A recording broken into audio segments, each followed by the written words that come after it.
Part 5. The Nationalists' Triumph. The Constitution Ratified. Chapter 22. Congress and the First Step. The Constitution was unquestionably a high nationalist document, creating what Madison once referred to as a high-mounted government. Not only were the essential lines of the nationalistic Virginia Plan report carried out in the Constitution, but the later changes made were preponderantly in a nationalist direction. Of the fundamental changes, only the equality of states in the Senate and their election by state legislatures, the former bitterly protested by the determined large state nationalists, was a concession to the opposition. In contrast, on the nationalist side, congressional selection of the president was changed to chosen by popular election. Admission of new states was made purely arbitrary, and the amendment power was transferred from the states to the Congress. While it is true that the general congressional veto over state laws and the vague, broad grant of powers in the original Virginia Plan were whittled down to a list of enumerated powers, enough loopholes existed in the enumerated list. The National Supremacy Clause, the dominance of the federal judiciary, the virtually unlimited power to tax, raise armies and navies, make war and regulate commerce, the Necessary and Proper Clause, and the powerful general welfare loophole, all allowed the virtually absolute supremacy of the central government. While libertarian restraints were placed on state powers, no Bill of Rights existed to check the federal government. And slavery, albeit not explicitly named in the document, was cemented into American society by the Nationalists' 20-year guarantee of the slave trade in the 3/5 Clause, representing slaves in Congress, and in the compulsory fugitive slave clause. The Northern Nationalists were willing, if shamefacedly, to agree in exchange for the right to regulate commerce and thus grant themselves commercial privileges, while the Southern Nationalists were willing to concede regulation of commerce in confident expectation of an early slave state preponderance in Congress for the South and Southwest. Both wings of nationalists looked forward to a central government that could pursue an aggressive foreign policy, either on behalf of commercial interests to pry open the West Indies trade, or on behalf of interests in the Western lands to push Britain out of the Northwest, or Spain out of the southwestern Mississippi. The first step in the ratification of the Constitution was for the delegates to sign, but here the new plan ran into trouble from the start. Of the 55 delegates who had attended the convention, 14 had left before the end, most of them in disgust at the nationalism of the developing Constitution. John Lansing and Robert Yates of New York, and Luther Martin of Maryland, the only major delegates who could be considered hardcore liberals, were prominent among these withdrawals. No one could vote or sign from New York, since it lacked a quorum for the last half of the convention. But Alexander Hamilton had the presumption to sign as an individual. At the last, 3 prominent delegates in attendance refused to sign: Edmund Randolph, Elbridge Gerry, and George Mason, all moderates. One delegate, William Blount of North Carolina, was only persuaded to sign by the convention's adopting of the fiction that the delegates signed as states rather than individuals. The fullest explanation of the opposition came from George Mason: the calamitous absence of a Bill of Rights, inadequate representation in the House, a great deal of power in the oligarchical Senate, the absolute supremacy of the national over the state judiciaries, thereby enabling the rich to oppress and ruin the poor, the absence of a Council of Revision to check the presidential power, the ease of passing commercial navigation laws that could ruin the South for the benefit of Northern and Eastern shippers, the vague and enormous power implicitly given to the government, and the compromise over the slave trade. Whether or not the Constitution can be seen as a nationalist document may be gauged from the attitude of the wildest ultra-nationalist of them all, Alexander Hamilton. While Hamilton was disappointed at not having a pure and naked American version of a British monarchy, he saw no choice but to support the Constitution wholeheartedly. It is possible to deliberate, he added, between anarchy and convulsion on one side, and the chances of good to be expected from this plan on the other. In a somewhat similar vein, arch-nationalist James Madison was not content with the score of victories he secured, and was upset at not getting the full nationalist loaf, particularly the federal veto over state legislation. But like a dutiful Federalist, he too would work hard for ratification in the coming months. The upshot was that only 38 of the original 55 delegates signed the Constitution, though they could unite a quorum of 11 states. And if we consider that the total number of delegates chosen was 74, this meant that barely half of the delegates originally chosen signed the Constitution. When looking toward the prospects for ratification, the behavior of the delegates made clear that the big hurdle states for the Constitution would be Rhode Island, which did not even send delegates to the convention; Massachusetts, where only 2 of the 4 delegates had signed; New York, not even represented in the later parts of the convention; North Carolina, the majority of whose people were opposed to the Constitution; and Virginia, the bulk of whose eminent men were now opposed to the Constitution. With reasonable luck for the Anti-Federalists, all 5 of these might have well rejected the Constitution. The first step for the Constitution was the Old Confederation Congress, to which the convention submitted their document. Congress should have been furious, for not only did the convention violate its explicit instructions, but it created a revolutionary new scheme of government that violated the basic principles of the Articles and did not even require the approval of Congress. Any self-respecting Congress would not only have not transmitted the Constitution to the states, but it would have denounced the new Constitution in the severest terms. The Constitution reached Congress on September 20, and Congress quickly proposed to consider this crucial issue, inadvertently taking the lead of the Anti-Federalist forces, for now the country was to be divided between the Nationalists or Federalists, as they fraudulently called themselves for tactical effect, and the Anti-Federalists. Was Richard Henry Lee of Virginia, still one of the nation's leading liberals. Lee bitterly denounced the Nationalists as a coalition of monarchy men, military men, aristocrats, and drones, whose noise, imprudence, and zeal exceeds all belief. The Federalist cause was spearheaded by conservative delegates who were members of Congress. Leading them were Madison, Gorham, and King. Richard Henry Lee vainly proposed various sharp amendments to the Constitution, along the lines of his friend George Mason. The changes included a Council of Revision, trials by jury in civil cases, and an increase in the majority required to pass laws. Above all, he eloquently urged a Bill of Rights, for history had proven that the most express declarations and reservations are necessary to protect the just rights and liberty of mankind from the silent, powerful, and ever-active conspiracy of those who govern. The Liberals, led by Lee, Nathan Dane of Massachusetts, and Melancton Smith of New York, proposed that Congress submit this illegal document to the respective state governors and legislatures. The Nationalists, on the other hand, urged that Congress submit the Constitution to state conventions with its approval.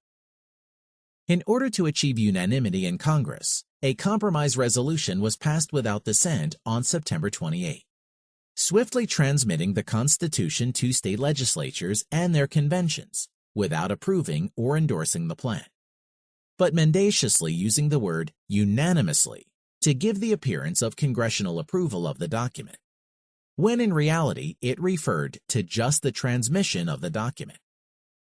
In addition, it must be noted that Rhode Island, strongly opposed to the Constitution, had no delegates on the congressional floor. With this abdication of responsibility, the Constitution was past its first hurdle. Its fate was now up to the several states. Chapter 23.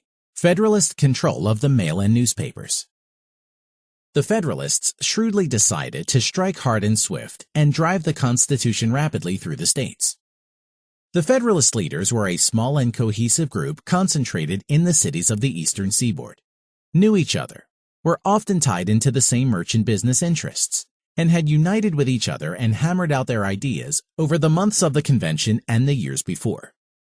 Furthermore, their constituency was also largely concentrated in the seaboard and among the commercial towns, and consequently they would command the bulk of the educated, wealthy, intelligent, and mobile. In contrast, the anti-federalist forces caught by surprise were scattered, local, composed mainly of the subsistence farmers of the interior, geographically spread out, relatively poor and ignorant, uneducated, and extremely difficult to mobilize for the brief but intense upcoming struggle. This applies not to the anti-federalist leadership, who were often as wealthy and educated as their opponents, but to their mass base, the constituency whom they depended on for votes. Another great problem for the anti-federalist cause was that their wealthy and eminent leaders were largely not nearly as vehemently or as radically opposed to nationalism as their committed followers. Hence, they often proved willing to betray their cause.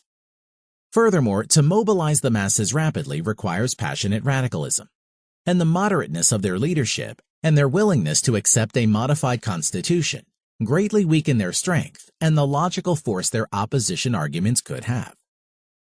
In such a titanic struggle, especially for the anti-federalists, whose constituency was scattered, poor, and uneducated, rapid dissemination of information and agitation throughout the country was absolutely essential. This vulnerability was viciously exploited by the Federalists, who used their control of the expensive U.S. postal monopoly to delay greatly the mainly anti-federal newspapers as well as letters to and from leading anti-federalists. The postmasters were mainly Federalists.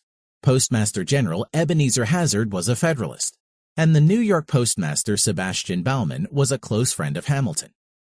And the Federalist Pennsylvania Postmaster openly refused to mail an important address by the Federalists at the Pennsylvania Convention. Thus, while letters between Nationalists of Virginia and New York regularly took 6 to 14 days to arrive, mail between anti-federalist leaders in the two states often took 6 to 10 weeks to get through. The handful of anti-federalist papers often failed to arrive at all, particularly in New England, New York, and Pennsylvania, and those that did come through had particular items cut out by the postal authorities. Even George Washington was outraged at the wholesale blocking of anti-federalist mail, and was later to fire Ebenezer Hazard for taking the trouble to abandon stagecoaches in delivering the mail, and returning to the far more inefficient method of post riders during this period. Even more important than postal control in the ratification struggle was the Federalist stranglehold on the nation's press, the vital medium of information and propaganda. The press was overwhelmingly federal. For one reason, the press was urban, and the urban force from wealthy merchants to lowly artisans was solidly nationalist. Furthermore, the remainder of the printers who were inclined to be anti-federalist, or even to publish both sides of the coin, were subjected to intense and ruthless economic pressure by subscribers and business advertisers. In Boston, the anti-federalist American Herald lost subscribers and was forced to move out of the city. In New York, the Morning Post yielded to pressure and stopped printing anti-federalist articles. And the Pennsylvania Herald was forced to stop covering the Pennsylvania Convention by a boycott of subscribers. Federalist press control meant not only the spreading of their own propaganda and the suppression of opposition articles, it also meant that the Federalists were free to dictate the news at will, a freedom which they proceeded to exploit to the hilt. All over the country, outright lies were spread freely, such as the claim that Patrick Henry or Governor George Clinton was for the Constitution, or that almost all New Yorkers favored ratification. The press systematically denied that any opposition to the Constitution existed, and as a result, many anti-federalists throughout the country were not only disheartened, but felt themselves to be a minority and isolated from all other Americans. Throughout the country, only 5 newspapers printed anti-federalist material: the Boston American Herald, the New York Journal, the Philadelphia Independent Gazette, the Philadelphia Freeman's Journal, and the Richmond, Virginia Independent Chronicle. The New York Journal, an anti-federalist island in a sea of federalist propaganda, had been the organ of the New York Sons of Liberty, and its fearlessly radical publisher Thomas Greenleaf was a veteran of the revolutionary cause. He was to be one of the first newspaper editors to launch an attack on the Washington administration. To the press, postal service, superior organization, and wealth, the Federalists added in the furiously intense propaganda battle their far greater prestige and leadership. The prominent and influential men favored the Constitution in virtually every state, and the gamut was run from social ridicule to social flattery of the Anti-Federalist leadership. This treatment was especially effective with the Anti-Federalist leadership, because these wealthy and socially attuned were susceptible to the kind of pressure to conform, to become one of America's great men. The enormously prestigious George Washington in particular was used to sway opinion, and the inevitable occurrence that Washington was slated to be the first president carried a great deal of weight. Against and despite all this, the Anti-Federalists had one crucial asset: the basic support of the probable majority of the American people. More specifically, the Anti-Federalists had overwhelming majorities in Rhode Island, New York, North Carolina, and South Carolina, and lesser majorities in Massachusetts, New Hampshire, and Virginia. In short, popular majorities in 7 of the 13 states. In contrast, the Federalists enjoyed enormous majorities in New Jersey, Delaware, and Georgia, and lesser majorities in Connecticut, Maryland, and Pennsylvania. If justice had prevailed, the Constitution would have been ratified in only 6 states, 4 of them in the Middle States area. But this would not be enough. It must be remembered that the people were not called upon to ratify the Constitution directly, or even in their broad town meetings. While the conventions had a superficially popular air, 2 grave elements of distrust of the popular will entered into the convention proceedings. Both stemmed from the fact that suffrage as well as representation was determined by the states to be the same as for the existing state legislatures. While property qualifications were low and suffrage broadly based, this still meant the disenfranchisement of the poorest strata of the population, which increased support for the Constitution. Only New York took the monumental step of permitting universal manhood suffrage in the vote for the Constitution. The other factor was the allocation of delegates. Representation in the legislatures was often weighted in favor of the old seaboard and against the newer interior sectors, and hence once again in favor of the Constitution. A notable example was South Carolina, where the strongly Federalist Eastern Lowland had 143 seats in the lower house, while the West had only 93. However, if population figures from 1790 are any guide, in reality, the East should have only had 50 seats, and the West 186. Chapter 24. Little Delaware and New Jersey ratify. The Federalist strategy was to drive the Constitution through as quickly as possible and concentrate on building momentum by getting rapid approval in the states in which they had a comfortable majority. The 2 leaders of the small state bloc, Delaware and New Jersey, were 2 of the earliest ratifiers and ratified unanimously. This bloc fought the large state nationalists at the convention, not to whittle down the basic nationalist program, but to ensure small state equality in running that program. The achievement of equality in the Senate satisfied their qualms. Both of these states, especially Delaware, were in the Philadelphia commercial ambit, and hence acquired the overwhelmingly pro-Constitution attitude of the commercial men there. Delaware was the first state to ratify. Its assembly received the Constitution on October 4, called for elections to a state convention on November 26, and the convention ratified on December 7 by a vote of 30-0. Only scattered hints have been noted of any opposition in the state of Delaware. On December 18, New Jersey's ratification followed soon after, by a vote of 38-0. The almost unanimous support in the state, even including the large body of farmers, was received by the peculiar economic condition of New Jersey. The state had accumulated a heavy debt and was securing the debt by levying crippling taxes on land. The Constitution would undoubtedly assume much of all the state debts by the central government, which would finance most of its revenue from imposts and Western land sales. And New Jersey had no foreign trade or Western land. Thus, New Jersey's public creditors would welcome national assumption, and its farmers would exult over the low tax burden. West Jersey's commercial dependence on Philadelphia was also a contributing factor. Despite this overwhelming support for the Constitution and the unanimous vote, there were mumblings against the newly powerful central government, led by Abraham Clark of Essex County, who had refused to attend the Philadelphia Convention. It is possible that given a decent period of time, some anti-Federalist opposition could have developed in New Jersey. But in any case, the Constitution still would have been easily ratified.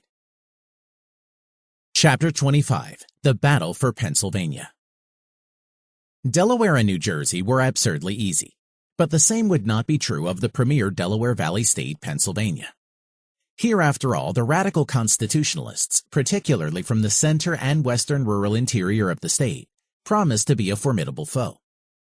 The Federalists, however, were in luck.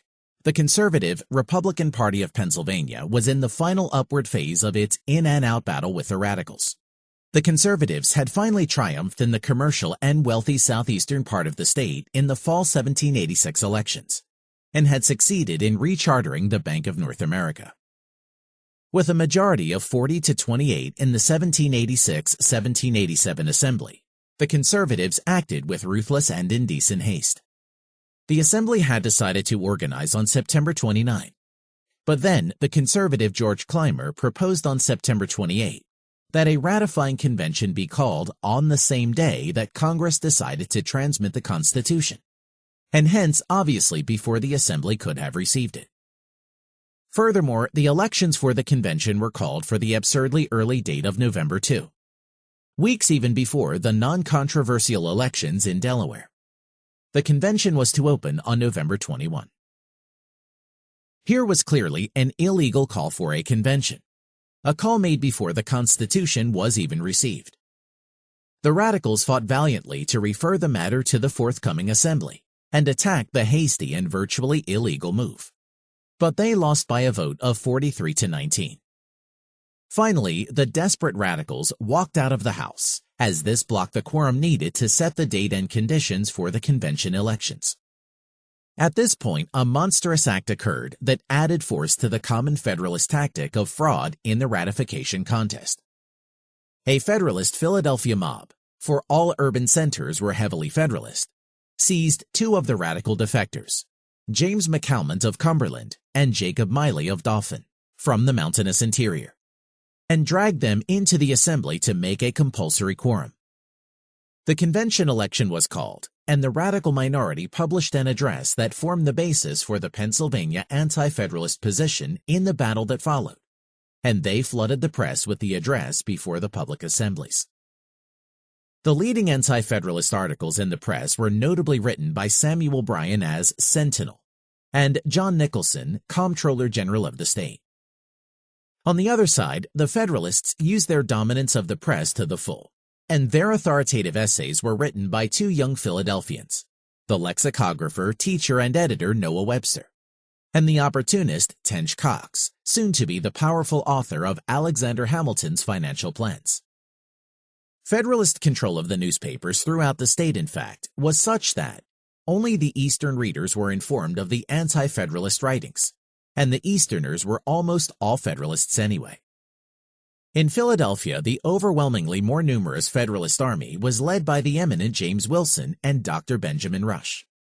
The ugly Philadelphia mob threat loomed once again on election night, when it surrounded the house of a leading radical, Alexander Boyd.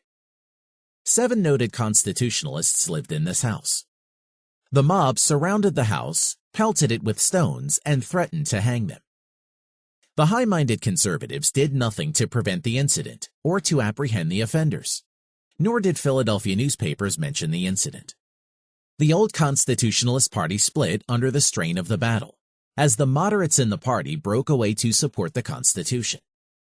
Thus, a furious struggle occurred in the interior radical Cumberland County, as the wealthier and more commercial Valley citizens, led by General John Armstrong, battled the more numerous mountain men, headed by one of the great anti-Federalist leaders, Robert Whitehill.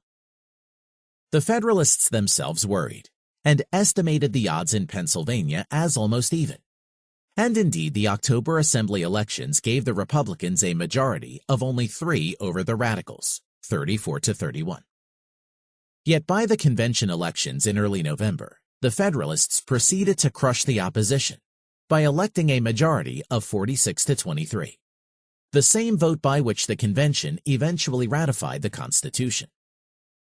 undeniably the superior Federalist organization and propaganda machine, taking advantage of the brief time for debate, accounted for the dramatic shift. More time would undoubtedly have brought greater anti-Federalist strength.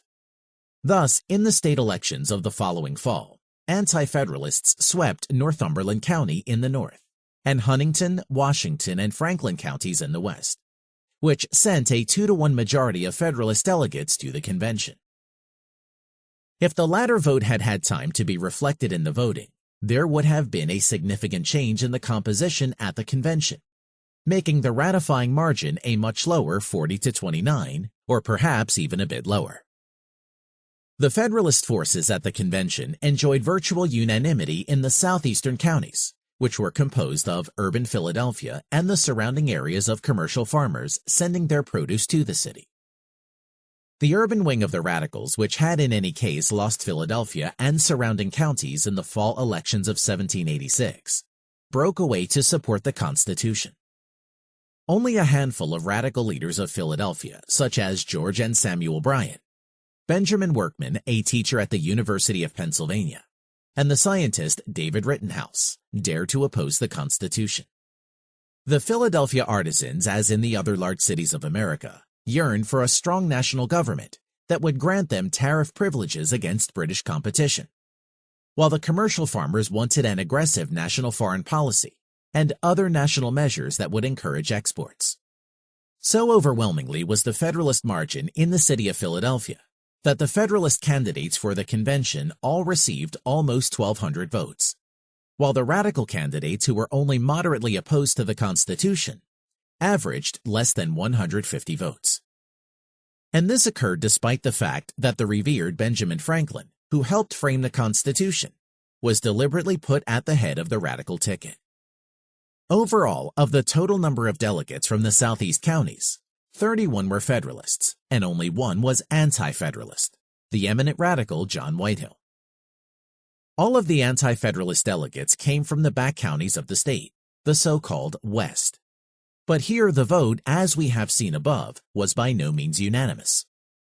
More specifically, the northern counties elected 11 Federalists and no Anti-Federalists, while the central and western counties elected 22 Anti-Federalists and 4 Federalists. Much of the Federalist support in the interior would be accounted for by the urban areas: Bethlehem and Easton in the northeast, and Pittsburgh in the far west. Analysis shows that the key to the division of force in Pennsylvania over the Constitution was sectional economic, specifically commercial versus non-commercial, or as George Bryan put it, the counties nearest the navigation were in favor of it generally, those more remote in opposition. In the towns, the merchants and the artisans tended to be unanimously Federalist, supported by the commercial farmer. The Anti-Federalist mass base was the subsistence farmer of the interior. Since there were no artisans or laborers at the convention, these groups cheerfully voted for merchants and the wealthy as delegates, and the result was that the Federalist delegates were far more property than the Anti-Federalists. Thus, of the merchants, lawyers, large manufacturers, and large landowners at the Pennsylvania Convention, 21 were Federalists and 4 anti-federal. Of the farmer delegates, 6 were federal and 11 anti-federal. Of the 18 delegates classified by Professor Main as wealthy and well-to-do, 15 were Federalist, 3 anti-Federalist. Also, all the college-educated delegates were Federalist. One of the most important aspects of the proposed Constitution was its authorization for a permanent national standing army, a striking contrast to the simple reserve constituting the state militia. The standing army was a particular objection of the Anti-Federalists, who, in the liberal anti-military tradition, believed such an army to be inimical to the liberty of the American people. In contrast, the ex-Continental Army officers, particularly the higher officers, yearned for the power, the pelf, and the prestige that would come to them once again, and this time permanently should there be a standing army. The leading and most aristocratic ex-army officers were cohesively organized in the ultra-reactionary and militaristic Society of the Cincinnati, which looked for a European-type army established, preferably led by a hereditary officer caste. The ex-Continental Army officers, and particularly their upper strata in the convention, eagerly welcomed and fought for the proposed Constitution as their long-awaited conduit to a caste status in a standing army. Elbridge Gerry indeed feared the power of the Cincinnati, and this was one of the reasons why Gerry and George Mason opposed the popular election of the president at the convention. The ignorance of the people would put it in the power of some one set of men dispersed through the Union, and acting in concert to delude them into any appointment. Such a society of men existed in the Order of the Cincinnati. They were respectable, united, and influential. The ex-officer and Cincinnati support of the Constitution played a definite role in Pennsylvania. 10 delegates to the state convention were members of the Cincinnati, and all were Federalists. Furthermore, of the ex-Army officers among the delegates above the rank of captain, 16 out of 17 were Federalists. This, of course, combined nicely with the bulk of the wealthy and educated being in favor of the Constitution. Professor Benton has done a study of the men of the ex-Continental Army officers in Pennsylvania. Of the top generals in the state, all, Arthur St. Clair, Richard Butler, Josiah Harmer, Anthony Wayne, Louis Nicola, were all Cincinnatians. And Nicola and Wayne were such ultra-Federalists that they wanted George Washington to become king. More importantly, Benton analyzed a sample list of 44 ex-Continental Army officers above the rank of major, comprising 41% of the total number, and 55 state militia officers of the same ranks, 13% of the total number. Together, this comprised 19% of the total number of officers. Of the 44 Continental officers, every single one was a Federalist, and 32 were members of the Cincinnati. In contrast, of the 55 high militia officers, only 23 were Federalists, 32 were Anti-Federalists, and only 3 chose to join the Cincinnati. Here is a clear contrast between the arch-federalism of the Continental officers and the absence of this trend among the far less militarily inclined officers of the state militia, who were furthermore much less likely to acquire leading roles in a federal standing army. Despite the fact that the outcome of the convention was a foregone conclusion, the Anti-Federalists, led by the eminent radicals Robert Whitehill, William Findley, and John Smiley, put up a valiant struggle. The lengthy debate lasted from November 21 until December 15, the Federalists being unsurprisingly led by James Wilson. The Anti-Federalists denounced the Constitution as illegally eliminating the Federation of Sovereign States on behalf of a consolidated, tyrannical, and aristocratic national government. This absolute national power being funded by an unrestricted taxing power, the creation of a national standing army, supremacy clause, the necessary and proper clause, and the absence of a Bill of Rights. John Smiley trenchantly declared that, in a free government there will never be need of standing armies, for it depends on the confidence of the people. If it does not so depend, it is not free. The Constitutional Convention knew this was not a free government. Otherwise, they would not have asked the powers of the purse and sword, taxes and standing armies.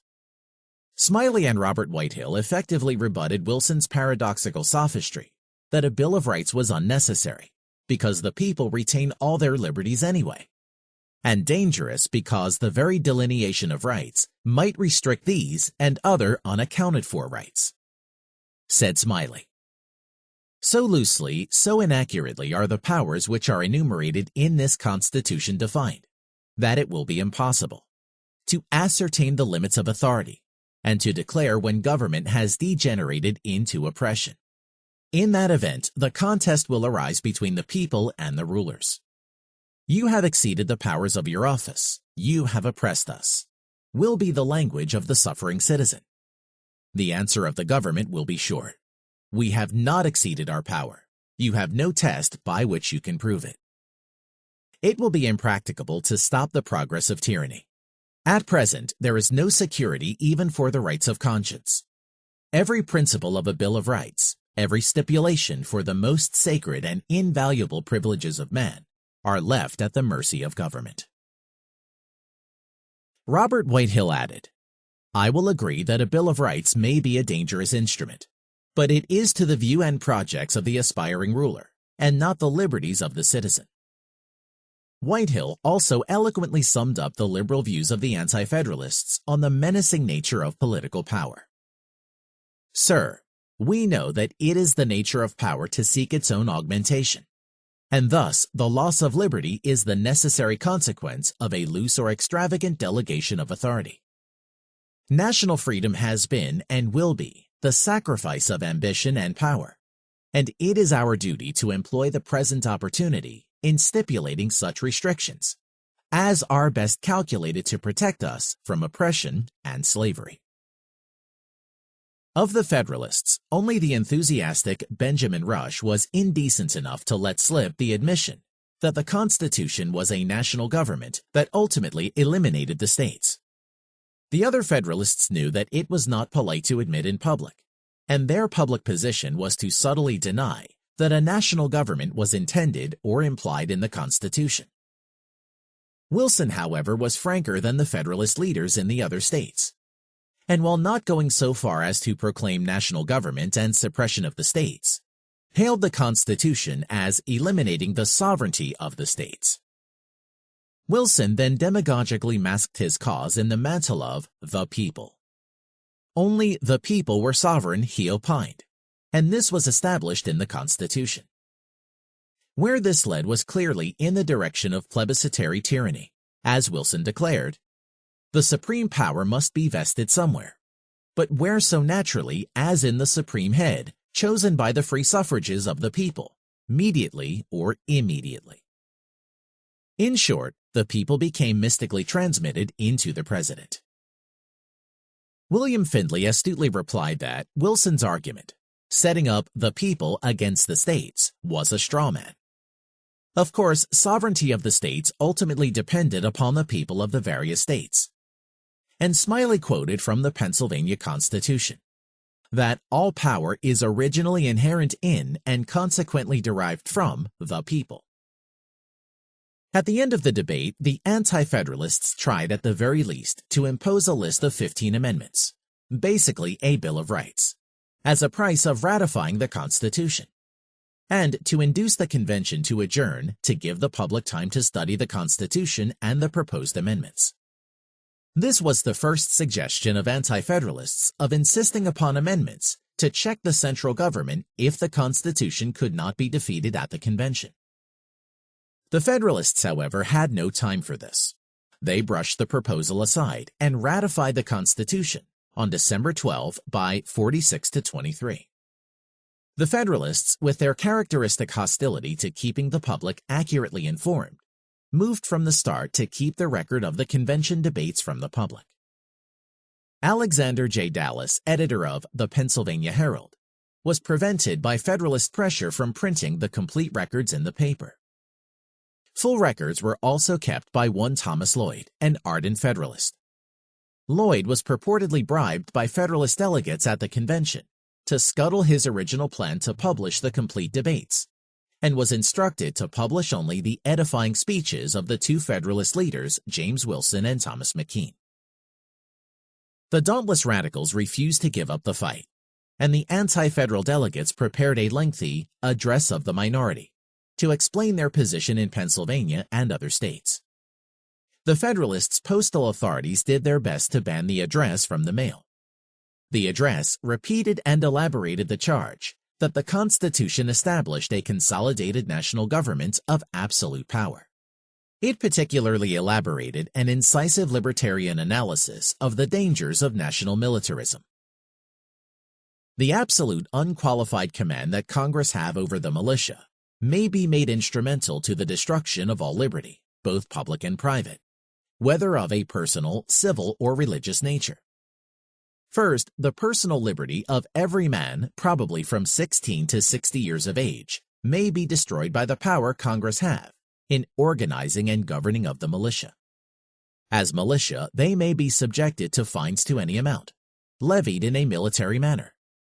They may be subjected to corporal punishments of the most disgraceful and humiliating kind, and to death itself, by the sentence of a court-martial. Secondly, the rights of conscience may be violated, as there is no exemption of those persons who are conscientiously scrupulous of bearing arms. This is more remarkable, because even when the distresses of the late war and the evident disaffection of many citizens of that description, the rights of conscience were held sacred. Thirdly, the absolute command of Congress over the militia may be destructive of public liberty. The militia of Pennsylvania may be marched to New England or Virginia to quell an insurrection occasioned by the most galling oppression, and aided by the standing army. They will no doubt be successful in subduing their liberty and independency.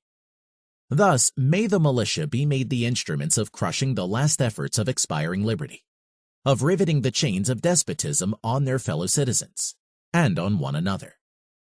This power can be exercised not only without violating the Constitution, but in strict conformity with it. It is calculated for this express purpose. The address concluded with a trenchant analysis of the new centralized dispensation. The standing army must be numerous, and as a further support, it will be the policy of this government to multiply officers in every department. Judges, collectors, tax gatherers, excisemen, and the whole host of revenue officers will swarm over the land, devouring the hard earnings of the industrious, like the locusts of old, impoverishing and desolating all before them. Its establishment will annihilate the state governments and produce one consolidated government that will eventually and speedily issue in the supremacy of despotism. The Anti-Federalists, furthermore, bitter at the haste of ratification, stepped up a campaign to get the legislature to repudiate the actions of the convention. As Samuel Bryan, Benjamin Workman, and William Findley waged the attack in the press, the Anti-Federalists of Franklin County also urged this course upon the legislature, and during the month of March 1788, over 5,000 people signed petitions to the legislature to repudiate the Constitution. John Smiley was accused by the Federalists of inciting people to armed rebellion against the Constitution in western Fayette County and Pittsburgh. At the end of December 1787, in radical Cumberland County, the Federalists in the town of Carlisle tried to hold a public celebration and bonfire in honor of ratification, but a radical mob intervened to give battle. The mob threw a copy of the hated Constitution into the fire and shouted, "Damnation to the 46 members, and long live the virtuous 23." The next day, as the Federalists celebrated, the Radicals paraded and burned effigies of James Wilson and Chief Justice McKean. At the behest of the vindictive McKean, 7 of the leading rioters were arrested. Finally, in late February 1788, the government agreed to release the prisoners and close the proceedings. Nearly 1,500 men paraded to the jail in celebration and hailed the liberation of their radical comrades. The fiery anti-Federalist agitation resulted in the last effort of radicals in Pennsylvania, the Harrisburg Convention of September 1788. While George Bryan had developed the idea of such a convention by February, the movement for a convention began in Cumberland County, where a meeting called a county convention to insist on amendments to the Constitution. The Radical Convention met at Harrisburg on September 3, with 33 representatives from all but 5 scattered counties in the state, and led by Bryan, Whitehill, and Smiley. But by this point, enough states had ratified for the Constitution to take effect, and all thought of overturning ratification had disappeared. The Radicals mildly confined themselves to petitioning for amendments that would restrict the powers of the central government.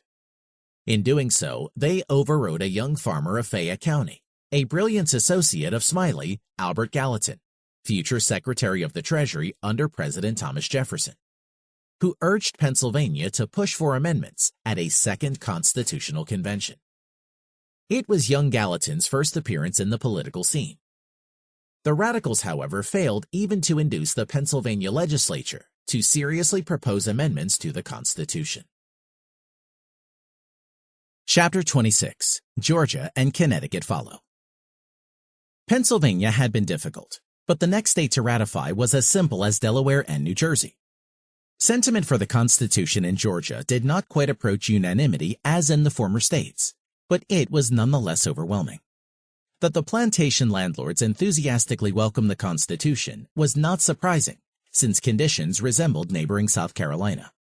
Furthermore, much of the nearer interior settlers lived along the Savannah River, and that meant they were bound to Savannah in a commercial nexus. But what of the western backcountry? Why did it not, as did the other backcountry areas, oppose the Constitution? The answer is the acute danger of war with the Creek Indians.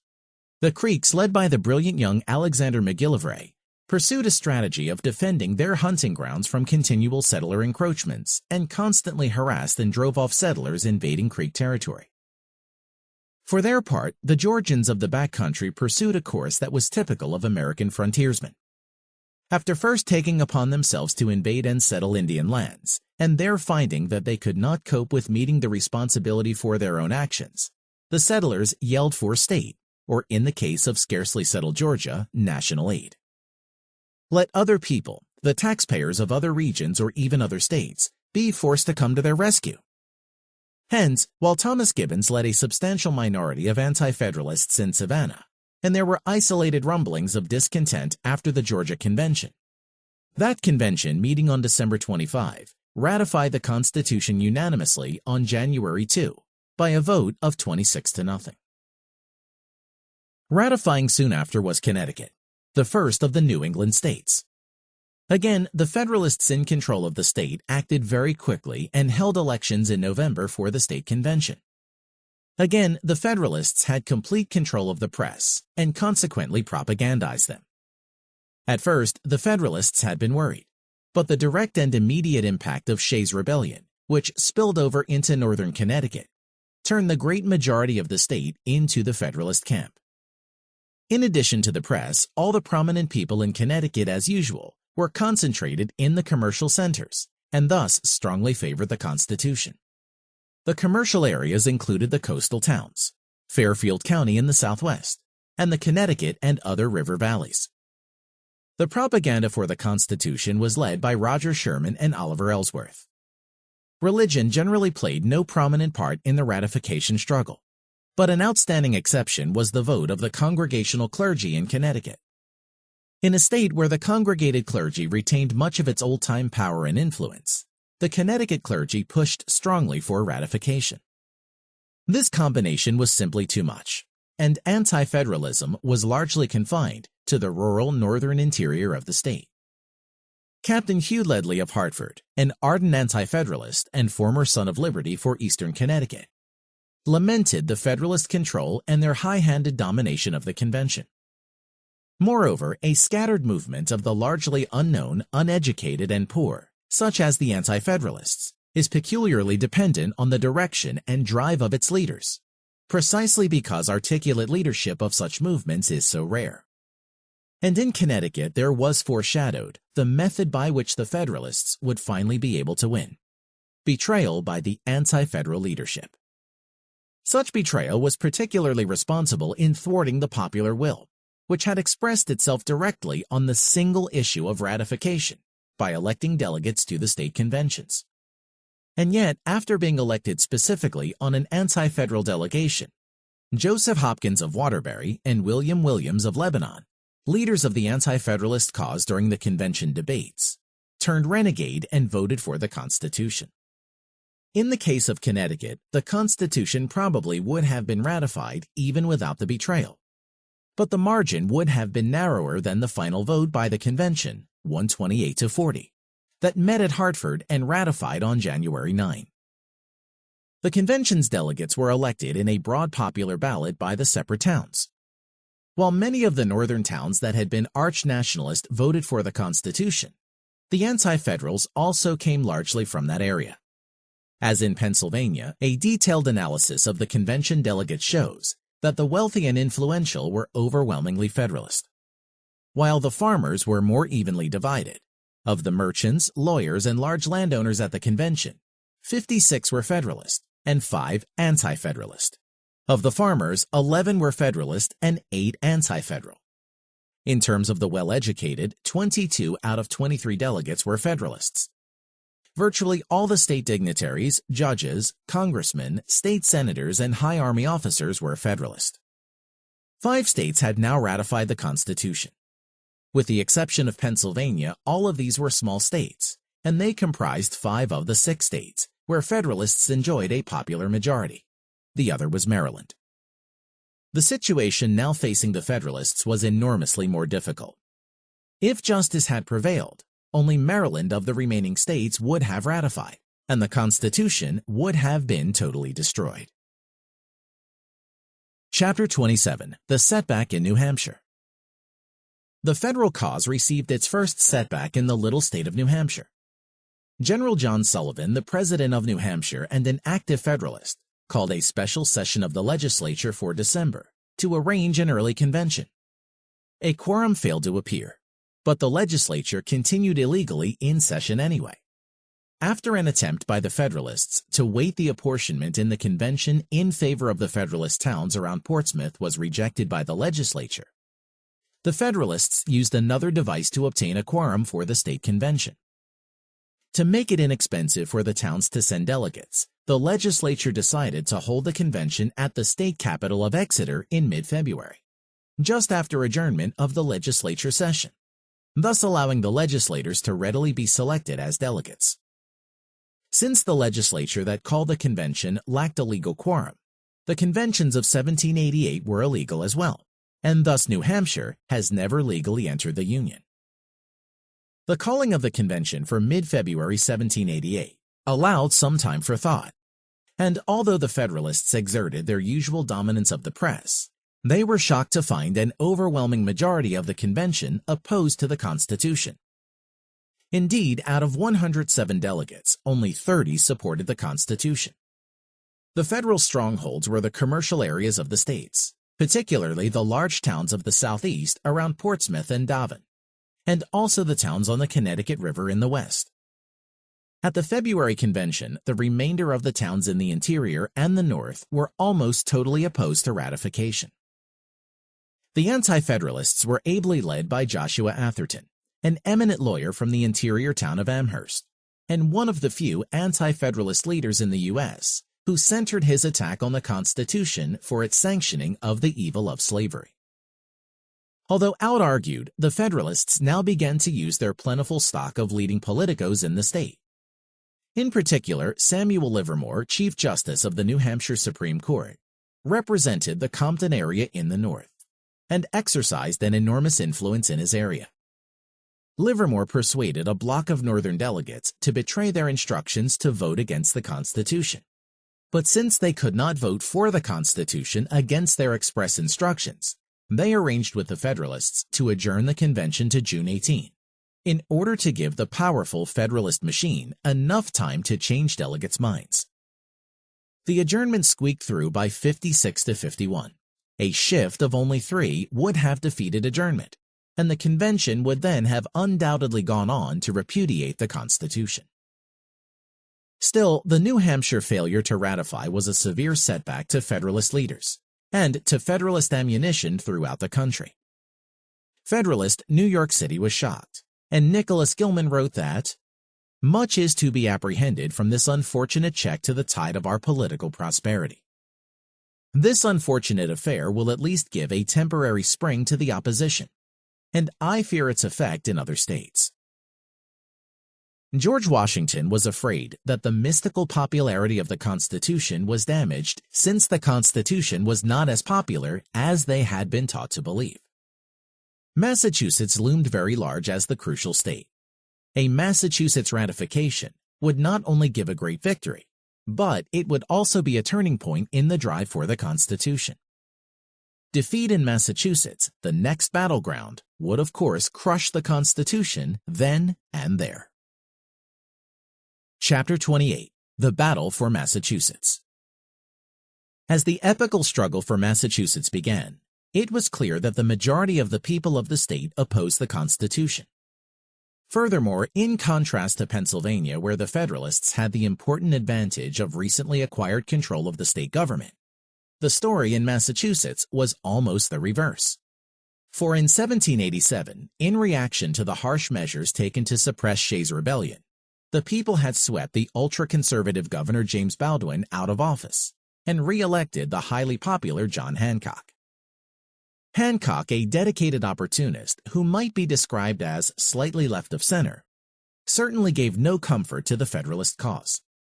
It was clear that the Federalists would need every item in their large bag of tricks to win, if indeed they could possibly do so.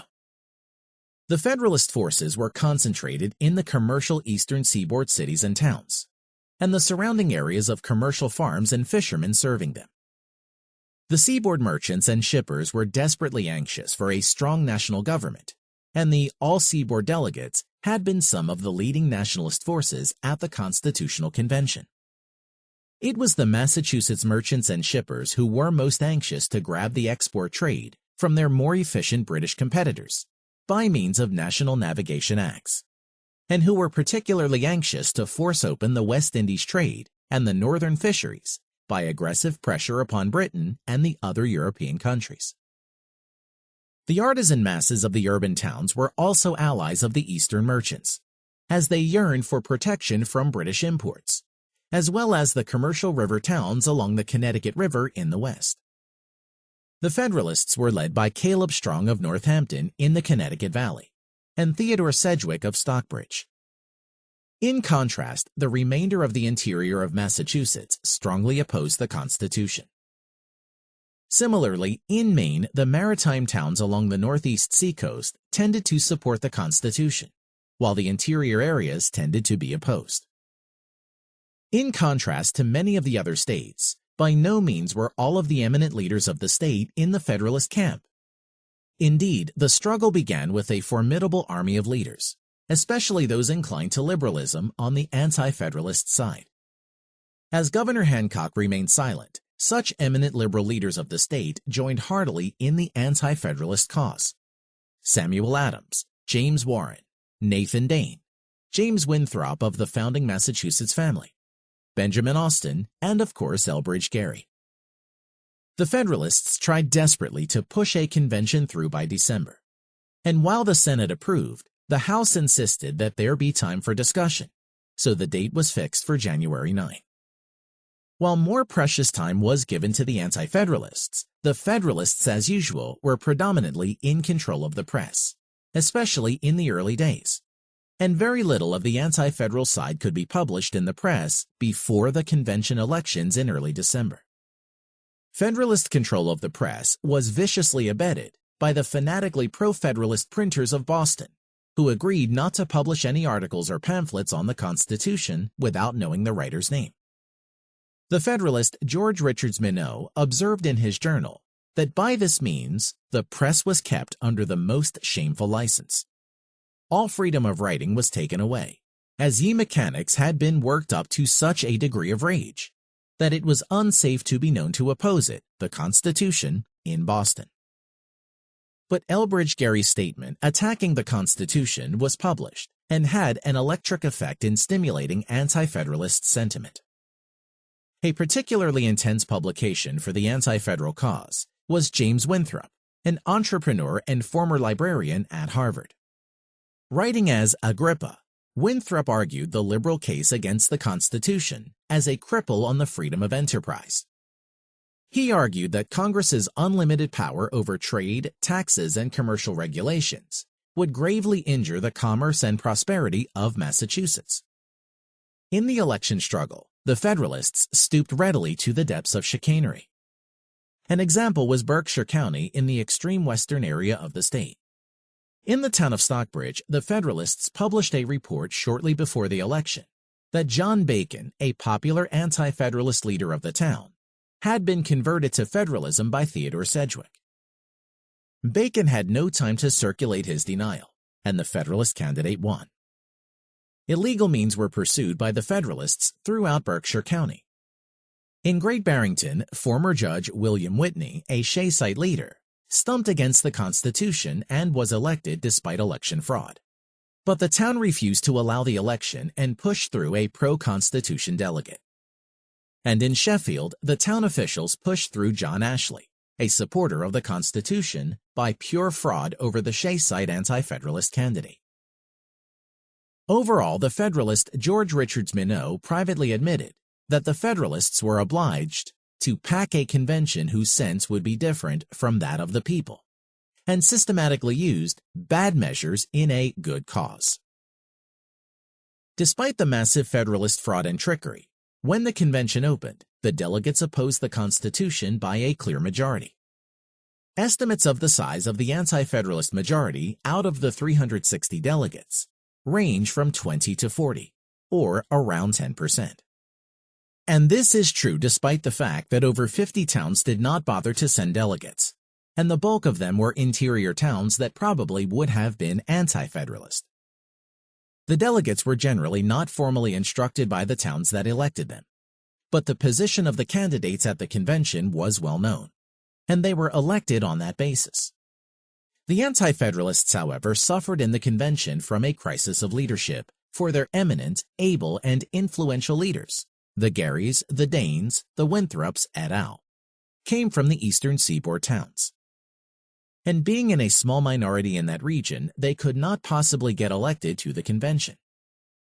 Elbridge Gerry, for example, was defeated as a delegate for the convention. Sam Adams was one of the few eastern leaders to be elected, but he remained largely silent at the convention, possibly disheartened over the recent death of his son. Hence, the Anti-Federalists at the convention were essentially rank-and-files, including around 20 Shaysites from the interior, who were no match against the superior Federalist leadership and articulation. The famous convention speech of Amos Singletary of Sutton in Worcester County in western Massachusetts came as a veritable cri de coeur. These lawyers and men of learning and moneyed men that talk so finely and gloss over matters so smoothly to make us poor illiterate people swallow down the pill, expect to get into Congress themselves. They expect to be the managers of this Constitution and get all the power and all the money into their own hands, and then they will swallow up all us little folks like the great Leviathan. The first thing that the Federalists did was to empower the selection of their own man, George Richards Minot, as secretary for the convention, for purposes of chicanery.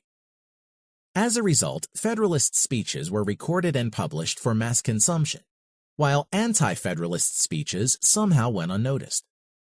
To gain time for their tactic of confusing and outmaneuvering the opposition, the Federalists induced the convention to take their time and describe each clause of the Constitution separately. In debates, the able and well-to-do Federalists bewildered and completely outmaneuvered the passionate but inarticulate opposition. A favorite tactic was to tar the opposition as anarchists at their slightest resistance to unchecked government power. In his private journal, Minot ruefully admitted how the process worked. The most serious principles in government were argued away to nothing by able casuists, and the mouths of the opponents being shut, they were ashamed to say that they were not convinced. Annual elections, rotation in office, qualifications of officers, standing armies, and declarations of rights were all shown to be too trivial to be insisted upon. And it was demonstrated that to withhold any powers of taxation or of any other kind from government, lest they should abuse them, was an unreasonable principle of jealousy which would prevent any government at all. Thus, to answer Singletary, the Federalists trotted out an obscure farmer delegate, Jonathan Smith, opining that the choice was either the Constitution or anarchy and the wild beasts. Smith's naivete was surely too excessive to be true. But I don't think the worse of the Constitution because lawyers and men of learning and moneyed men are fond of it. I don't suspect that they want to get into Congress and abuse their power. I am not of such a jealous make. They that are honest men themselves are not apt to suspect other people. Aided by Minot's selective reporting, the Federalists stepped up their propaganda barrage during the convention and put pressure on the Anti-Federalist delegates. One of the Federalist pamphlets was particularly illuminating in pushing the logic of the Federalist power to its proper conclusion. This was Thoughts Upon the Political Situation by Jonathan Jackson, a British lawyer and member of the powerful Essex clique. This faction was a group of a dozen or so prominent merchants and lawyers, most of whom had been born and lived in Essex County, although some had moved to Boston during and after the Revolution.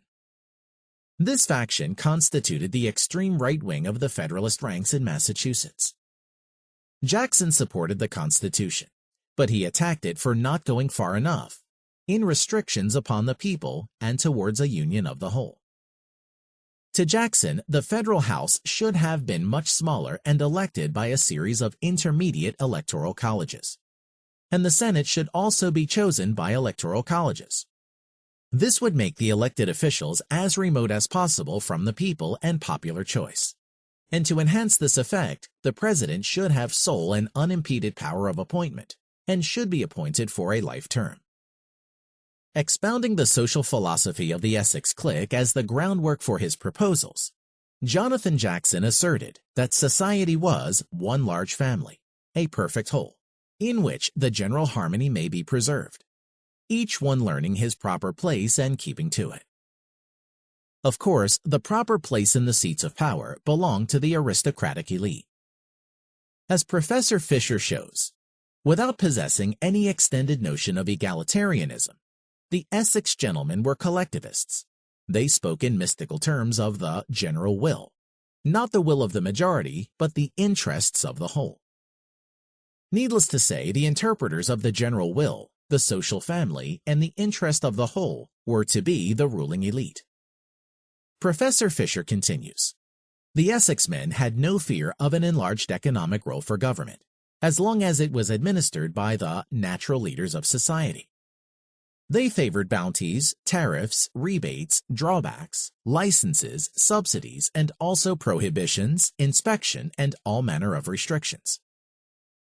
Jackson and his fellow Essexmen scorned checks and balances, and Fisher Ames, an Essexman delegate to the Massachusetts Convention, later described constitutional restraints on popular power as cobweb ties for lions.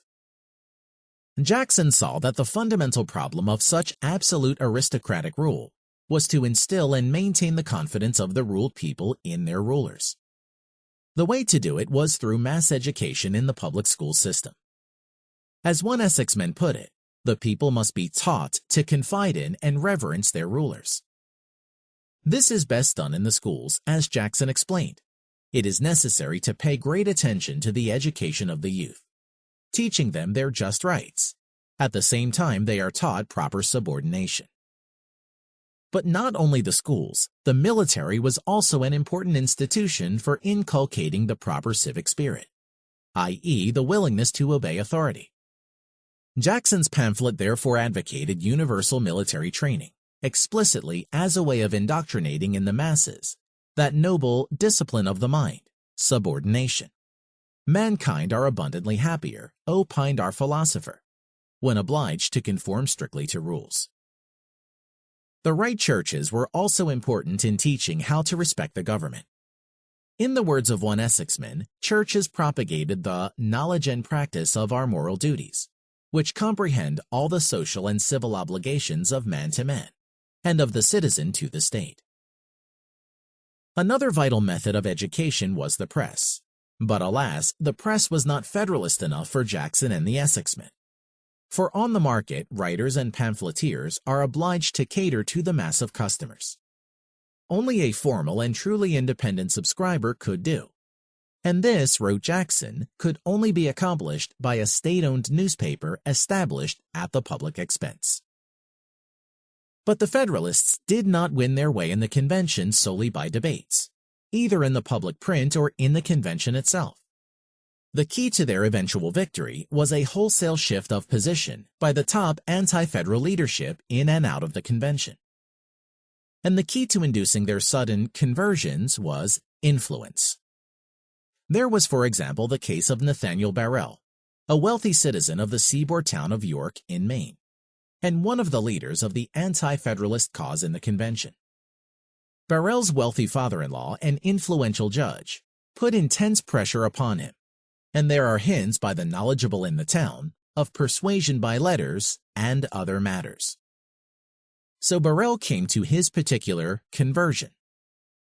Oliver Phelps, an anti-federal delegate for Berkshire County, was induced to withdraw from the convention. The Federalists stated that his withdrawal was due to his view that resistance was futile and his belief that his fellow Berkshire delegates would support the Constitution, which was patently false if judged by the actual votes. The real reason was subtle influence by the man he owed money to, Samuel Osgood, and his partner in land speculation, Federalist leader Nathaniel Gorham. Outright bribery was another Federalist technique. The bulk of the anti-federal delegates were poor and would be hard put to decline money. The state had paid their way to the convention, but the treasurer told them that there were no funds available for the return trip.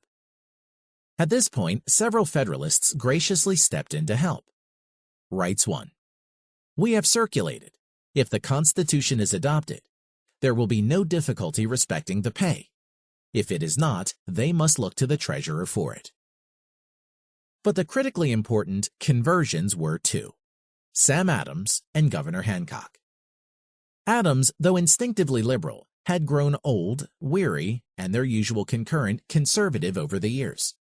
But his liberal instincts reasserted themselves when he drew back from the extreme nationalism embodied in the Constitution. To Adams, the proposed national government smacked strongly of the British system, against which he had led a revolution decades before. But one thing in the world could influence Adams more than anything else, more even than consideration of principle: the wishes of his old-time constituency, the city of Boston. The mechanics and tradesmen of Boston had always been Sam Adams' mass base, and these he could not deny. Knowing this, the Federalist path was clearly discernible, and it was not difficult for the Federalists to mobilize mass support in a Boston that overwhelmingly favored the Constitution. In contrast to the old Tories, the Federalists were not shy about courting and welcoming mass support for their own benefit. Old colleagues of Adams were mobilized, and 2 days before the start of the Massachusetts Convention, they organized a mass meeting of artisans and tradesmen, symbolically held at the Green Dragon Inn, the home of Adams' cherished revolutionary movement of years before. The meeting thundered its unanimous support of the Constitution in resolutions drafted by Paul Revere and others. To Adams, this was conclusive. He felt that he simply could not go against their wishes. When hearing of the meeting, Adams is said to have declared, "Well, if they must have it, they must have it." Sam Adams reluctantly swung to support the Constitution. Even more important was the conversion of John Hancock, governor of the state and also president of the convention. Like Adams, Hancock was basically opposed to the Constitution. But also like Adams, the governor had a crucial weakness that the crafty Federalists could exploit. Like virtually all politicians, Hancock's weakness was one of character. A vain and ambitious opportunist, Hancock had decided not to announce his position publicly until he could see which way the wind was blowing. As the Federalists suspected he would, John Hancock quite literally sold out. The price was a Federalist promise to support him for the vice presidency, or if Virginia should not ratify, which the Federalists convinced him was going to happen, for the exalted and eminently prestigious position of President of the United States.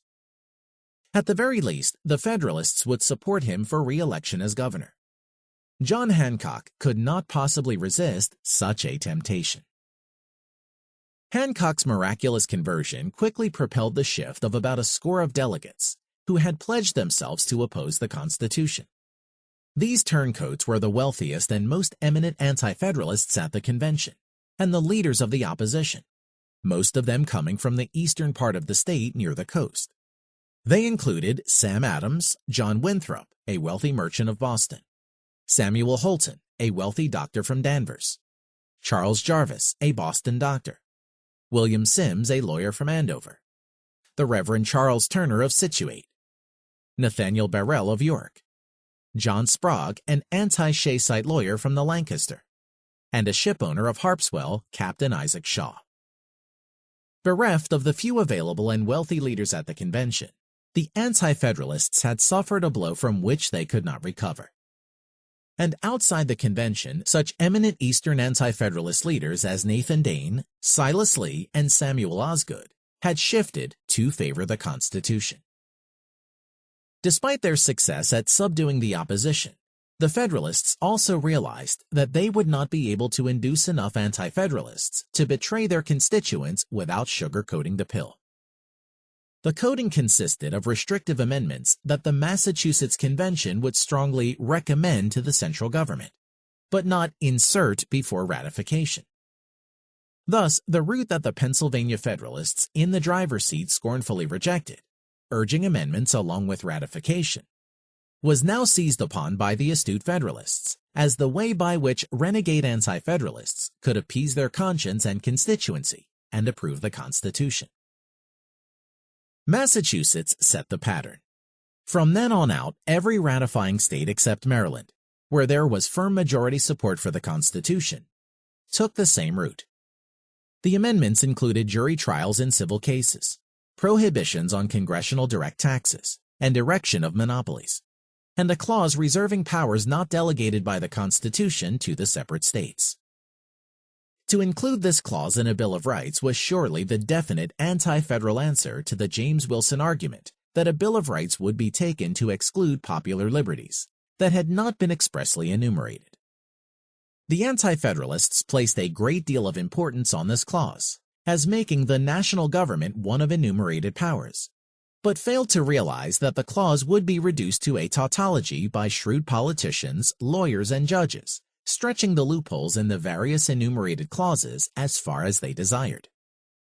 These amendments, even the fuller amendments of the eventual Bill of Rights, were no real substitutes for rejecting the Constitution outright as far as liberty was concerned. The amendment sop was very cunningly arranged by the Federalists. After drawing up the amendments themselves in secret, the Federalists slipped them to Hancock, who, as part of his political deal, presented them to the convention as his own, along with support of ratification. The result was a total bombshell, followed rapidly by the rash of defections by eminent men in the anti-federal ranks, led by Sam Adams in seconding Hancock's motion. Utilizing the shock and surprise, the Federalists drove through adoption of the Constitution on February 16 by a slim vote of 186 to 168. The victory was the consequence of the induced betrayal of the voters who elected them, and of the majority of the citizens of the state, by 20 to 30 of the Anti-Federalist leaders at the convention. Most of these defections were not the rank-and-file delegates, but the relatively wealthy and prominent leaders from eastern towns. The sectional economic conflict in Massachusetts over the Constitution was clear. On the one hand, the commercial East Coast and Connecticut River towns. On the other hand, the rest of the state. Of 160 towns in the former region, 131 favored the Constitution. Of the 195 in the latter area, only 56 favored, and the others opposed. All the towns of the lower Connecticut River favored ratification, while in Maine, the coastal towns supported the Constitution by 22 to 5, while the interior opposed it at 17 to 2. The old Shayside areas were almost uniformly anti-federal, and the anti-Shayside areas Federalist. Of 97 Shayside towns, 90 opposed the Constitution. Of 97 towns that expressed anti-Shayside views, 85 supported the Constitution. Almost all the wealthy men, the propertied, the merchants, and the educated in the state were Federalist, as well as the artisans of the eastern areas, while the great bulk of landless and poor farmers formed the mass base of the anti-federal opposition. This class division was admitted by both sides of the struggle. A very large majority of merchants, builders, large manufacturers, ship owners, lawyers, college graduates, high army officers, and members of the Society of the Cincinnati were Federalists. Even within the same counties, the Federalist towns were wealthier than the anti-federal. At the convention, the title Esquire was held by 75 Federalists and 14 Anti-Federalists, while plain Mr. was used by 34 Federalists and 89 Anti-Federalists. Overall, the largely upper strata delegates voted 107 to 34 for ratification, while the lower strata voted 126 to 61 in opposition. It must be remembered, however, that the poorer Boston artisans were happy to vote for their upper Bostonians to represent them in favor of the Constitution. Boston's mechanics wildly celebrated the news of ratification in Massachusetts, and happily threw an effigy of the old Constitution into a bonfire. The Federalists fulfilled the least important part of their bargain by supporting Hancock for re-election in 1788. For their part, the Anti-Federalists confirmed their command of the majority of the voters of the state by retaining control of the Massachusetts House throughout the year.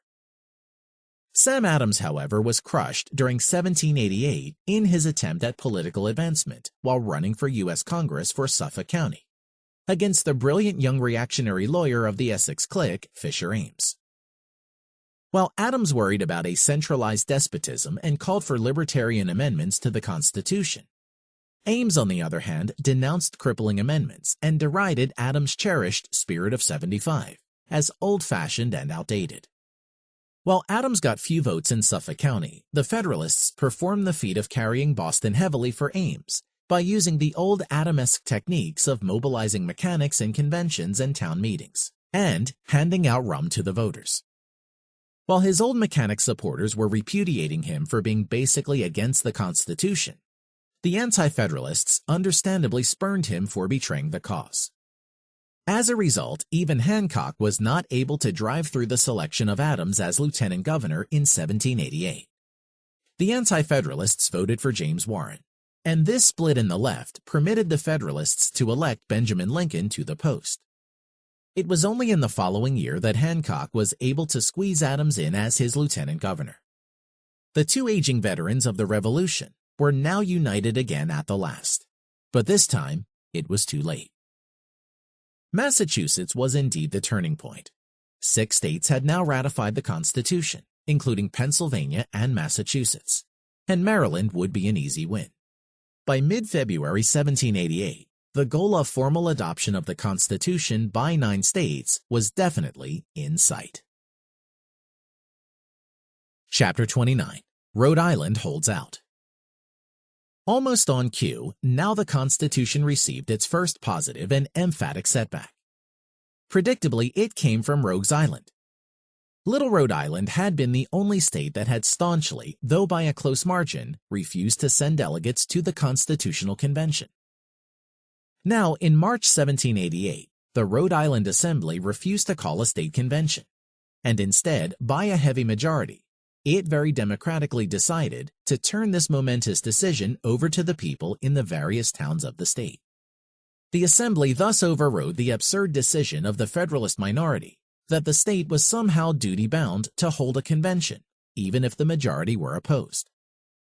The Federalists had quickly squashed an attempt in Massachusetts to turn the voting over to the towns, and now they boycotted the vote in most of the towns of Rhode Island. Hence, the vote of 28 towns against the Constitution as against 2 in favor, Bristol and Little Compton, is quite misleading. The fact that almost no one voted in the 2 big port towns of Providence and Newport shows that both places were overwhelmingly federal. Professor Maine, correcting for the towns with an abysmally low total vote, estimates the true reflection of town sentiment in Rhode Island as 23 or 24 opposed to the Constitution, 7 or 6 in favor, including the 2 main commercial centers of Providence and Newport, the bay towns of Bristol, Little Compton, Warren, and Jamestown, and westerly on the old Narragansett coast. Once again, the struggle over the Constitution was commercial navigational versus rural interior. Of the 14 Rhode Island towns on the coast or bay, half were for and half were against the Constitution, and the 2 large ports were in favor. Of the 16 inland towns, every single one was anti-Federalist. The slave plantation owners of the Narragansett lands also tended to be much less inimical to the Constitution than the rest of the interior. Chapter 30. Maryland and South Carolina ratify. It is not surprising that the next state to ratify should be Maryland, where the Constitution commanded a comfortable popular majority. But the proceedings were curious. The Federalists were actually quite worried, for some of the great men and leading oligarchs of the state were opposed to the Constitution, and they could have wielded great influence. They included Samuel Chase and former governors William Paca and Thomas Johnson, who had all refused to become delegates to the Constitution Convention.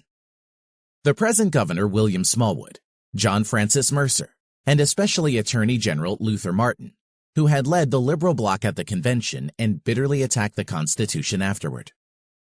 Federalist fears seemed to be justified at the time, when under the dominance of Samuel Chase, the House forced the Maryland legislature to postpone the convention until April 21. George Washington wrote forceful letters in the state, despairing that if Maryland refused to ratify or even adjourned its convention, the Constitution would not be ratified in Virginia. But while the Federalists organized and propagandized with their usual fervor, the Anti-Federals proved strangely silent. None of them except Luther Martin wrote against the Constitution, and few anti-federal candidates bothered to run in the election. The anti-federal camp was also hurt by the defections of Johnson and later of Paca.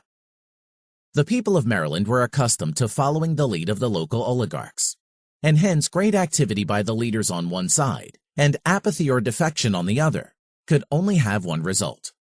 The Maryland Convention was overwhelmingly Federalist, and the Federalist delegates treated Chase, Martin, and the other important opponents with pure contempt, and refused even to speak at all in favor of the Constitution.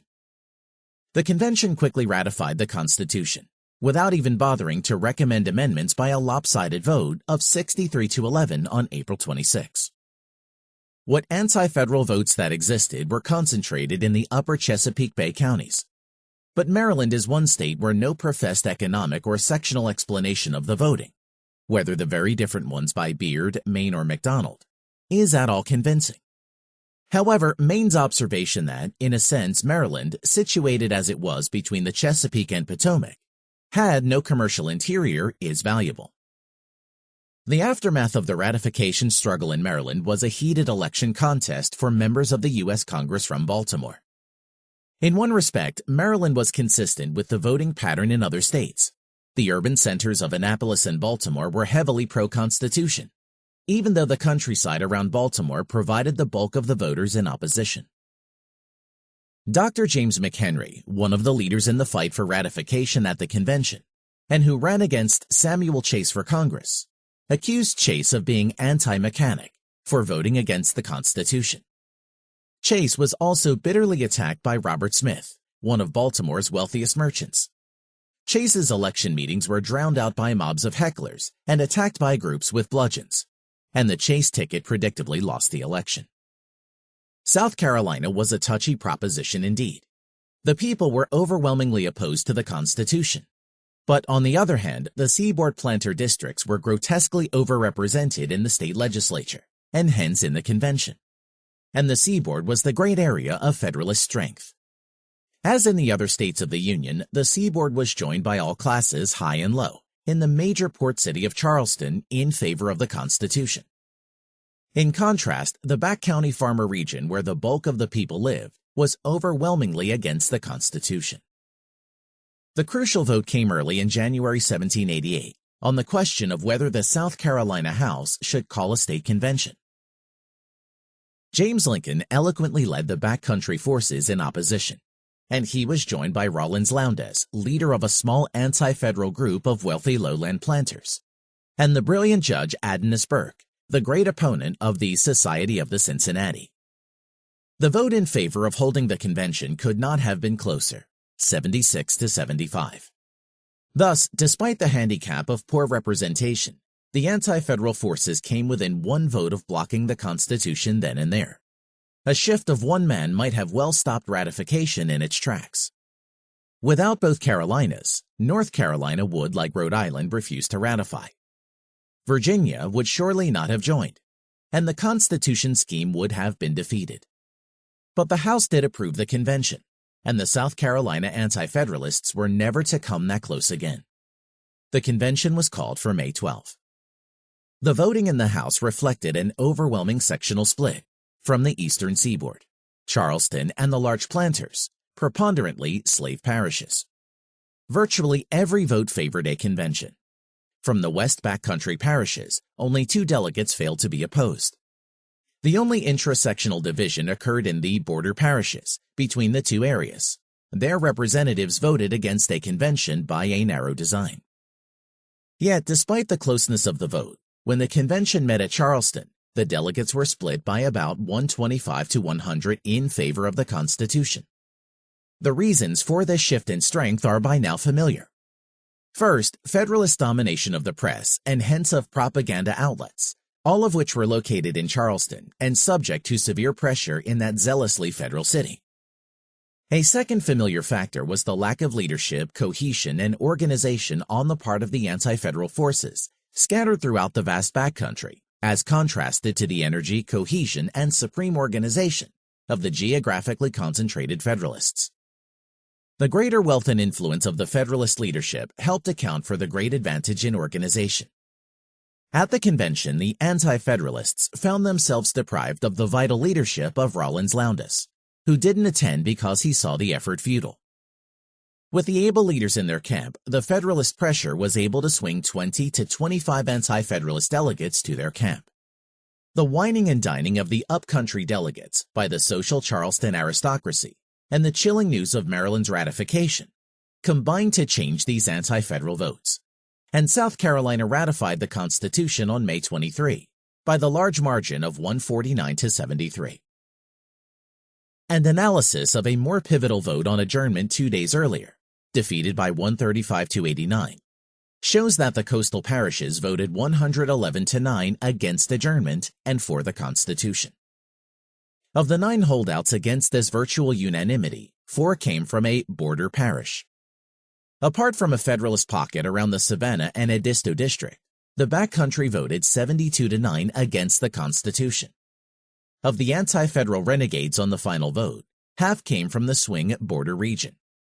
It should be noted that the areas that sent anti-federal delegates contained 80% of the white population of South Carolina, while 3/4 of the slaves lived in the federal parishes. Once again, the Federalists included the bulk of the wealthy, the lawyers, the large slave-owning planters, the top army officers, the leading ministers, the merchants, the educated, and the powerful, joined by the artisans and mechanics of Charleston. The anti-federalist masses were almost all small farmers. After the vote of South Carolina on ratification, Judge Burke penned a moving description of the sorrowful reaction of the backcountry. In some places, the people had a coffin painted black, which, borne in funeral procession, was solemnly buried as an emblem of the dissolution and internment of public liberty. They feel that they are the very men who, as mere militia, half-armed and half-clothed, have fought and defeated the British regulars in sundry encounters. They think that after having disputed and gained the laurel under the banners of liberty, now that they are likely to be robbed both of the honor and the fruits of it, by a revolution purposely contrived for it. 8 states had now ratified. The Constitution saga was now driving toward a climax. The month of June would prove crucial for 3 state conventions. New Hampshire, Virginia, and New York would be held during that time. Chapter 31, New Hampshire follows. The first of the state convention to make its decision was New Hampshire. Between the adjournment in February and the resumption in June, Federalist votes and propaganda had been executed to the maximum. The energetic Federalist-controlled press naturally excluded anti-Federalist material, and personal influence by prominent men did its work, with Judge Samuel Livermore succeeding in converting many of the northern towns. Also, the Connecticut River towns were strong in their adherence to the Constitution. Both they and the North were influenced by the ratification in Connecticut, from which many of their citizens had migrated from. This influence was spurned by a propaganda campaign directed from the Connecticut River towns in Connecticut toward ex-citizens living in New Hampshire. A major feature of this campaign involved whipping up fears of foreign invasion from Canada against New Hampshire's northern frontier. The upshot was that 13 towns on the Connecticut River voted for the Constitution and only 3 against, while the northern towns now supported the Constitution by a margin of 11 to 3. The most important change, however, was the defection from the anti-federal cause of many towns in the previously solid interior of the state. Influential in all these defections was the powerful example provided by the ratification in Massachusetts. After all, New Hampshire's 2 nearby neighbors had now both ratified the Constitution. Personal deals, patronage, promised amendments, and bribery dispensed by the political leaders of the state also played a role. As Joshua Atherton bitterly wrote, "I believe it will be conceded by all, they did not carry their point of force of argument and discussion, but by other means, which were it not for the depravity of the humane heart, would be viewed with the warmest sentiments of disapprobation. The result of all their influence is that New Hampshire ratified the Constitution on January 21 by the slim margin of 57 to 47. Of the delegates to the New Hampshire Convention, the wealthy, the educated, the merchants, and the prominent were almost all Federalist. The majority of farmers were anti-federal. Thus, of 8 merchant delegates, all were Federalist, as were 5 of the 7 large landowners and 5 of 7 ministers. On the other hand, the farmers split 19 to 15 against the Constitution. 9 states had ratified, and the Constitution could now go into effect. But no union could hope to get underway without Virginia and New York. So the dramatic ratification now reached its climax, as it was do or die in these 2 states. Chapter 32. The Battle for Virginia. The Virginia contest was definitely close. For once, here was a state where ability, wealth, influence, and leadership were evenly distributed on both sides. Thus, James Madison ruefully learned that most of the judges and the bar opposed the Constitution. More important was the fact that the anti-federal forces were led by men of immense prestige and ability: Patrick Henry, George Mason, Richard Henry Lee, Benjamin Harrison, and Governor Edmund Randolph. On the federal side were James Madison, Edmund Pendleton, George Wythe, Henry Lee, and above all the enormously prestigious George Washington. For Washington, the stakes were high, because without Virginia's ratification, there was no chance that he could become the nation's first president. In France, Thomas Jefferson dithered and wavered in the middle, but formally came out for the Constitution when the Massachusetts Federalists adopted the program of supplementing amendments along with ratification. The Anti-Federalists, although strong in the state legislature, decided not to block the Constitution, and a convention was called for the designedly late day of June 2, to allow time to organize opposition. Moreover, Henry and Mason managed to include with the call a recommendation for a second federal convention to consider amendments. In the storm of the public debate and organization preceding the convention, the immensely popular and formidable Patrick Henry assumed the leadership of the anti-federalist forces, ably seconded by the great George Mason, whose objections to the Constitution received wide circulation throughout the state. The best-known anti-federal pamphlet of the ratification period was The Letters from the Federal Farmer, published as 5 letters in October 1787, and then as a pamphlet that earned wide distribution throughout the country. Protesting his devotion to the protection of property, Richard Henry Lee added that he could consent to no government which is not calculated equally to preserve the rights of all orders of men in the community. He attacked the Constitution as establishing one consolidated government, granting Congress undiluted powers over the purse and the sword, and lacking a Bill of Rights for individual liberty. However, the writer revealed himself as a moderate who was ready to scrap the Articles of Confederation and accept a system of partial consolidation. A particularly astute article was published by a brilliant young anti-federalist lawyer, Spencer Roane. Roane detected ambivalence and ambiguities in Edmund Randolph's published objections to the Constitution. To Roane, the whole piece sounded like a defense. In calling for a Bill of Rights, Roane also coined a telling phrase about the Constitution. A constitution ought to be like Caesar's wife, not only good, but unsuspected, since it is the highest compact which men are capable of forming, and involves the dearest rights of life, liberty, and property. Patrick Henry was much fierier than Lee, and hinted at disunion rather than to subscribe to the Constitution. Between them, Henry, Mason, and Lee championed anti-federalist opinion throughout the state in defiance of the 9 states that had ratified. Furthermore, the New York Anti-Federalists had organized a federal Republican committee in New York City, from which the doughty old radical and son of liberty General John Lamb was able to connect with anti-federals in New Hampshire and Virginia.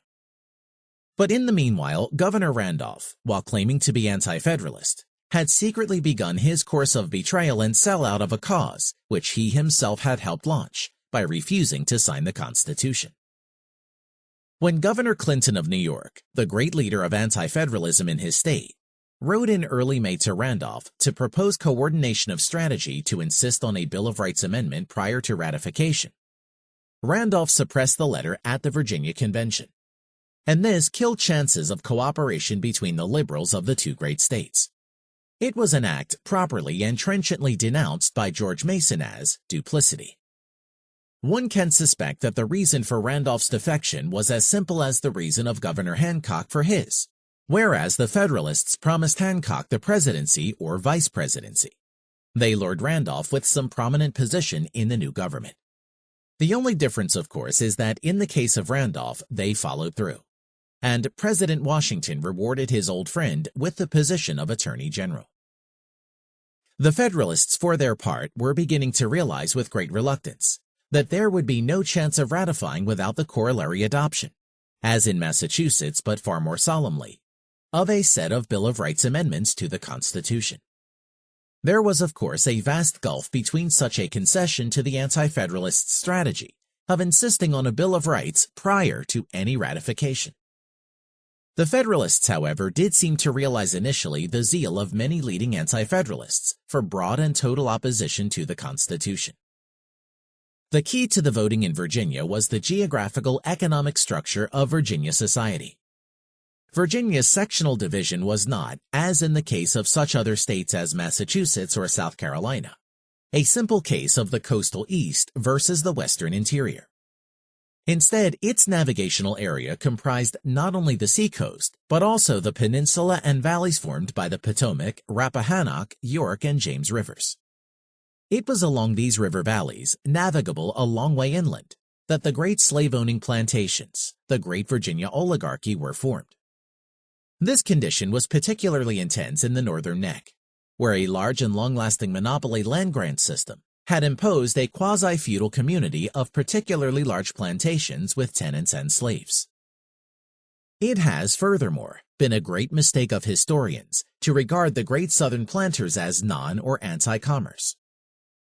While it is true that there were no great urban ports in the states, the southern planters were very conscious of their dependency on the export staple of tobacco and their intimate tie-in with the southern trade. Furthermore, the navigable waters permitted boats to dock directly at the planters' wharfs. A contrasting sector was the large area south of the James River and back of the actual coast, Southside Virginia. Not located near navigable streams, the South Side was a prosperous area of small middling-sized farmers, with a small number of slaves apiece, rather than of vast plantations. Removed from navigation and commerce, the South Side also had far more equality in distribution of land, slaves, and property. As in the other states of the Union, the commercial sections tended to be Federalist and conservative, and the non-commercial anti-Federalist and liberal. In Virginia, these two sections tended to offset each other east of the Blue Ridge Mountains, generally giving the western areas a balance of power. The West, for its part, comprised three basic sectors: the Shenandoah Valley, the Allegheny region further west, constituting modern-day West Virginia, and the Kentucky settlements in the southwest. The valley consisted of a wide distribution of smaller farmers than the Southlands.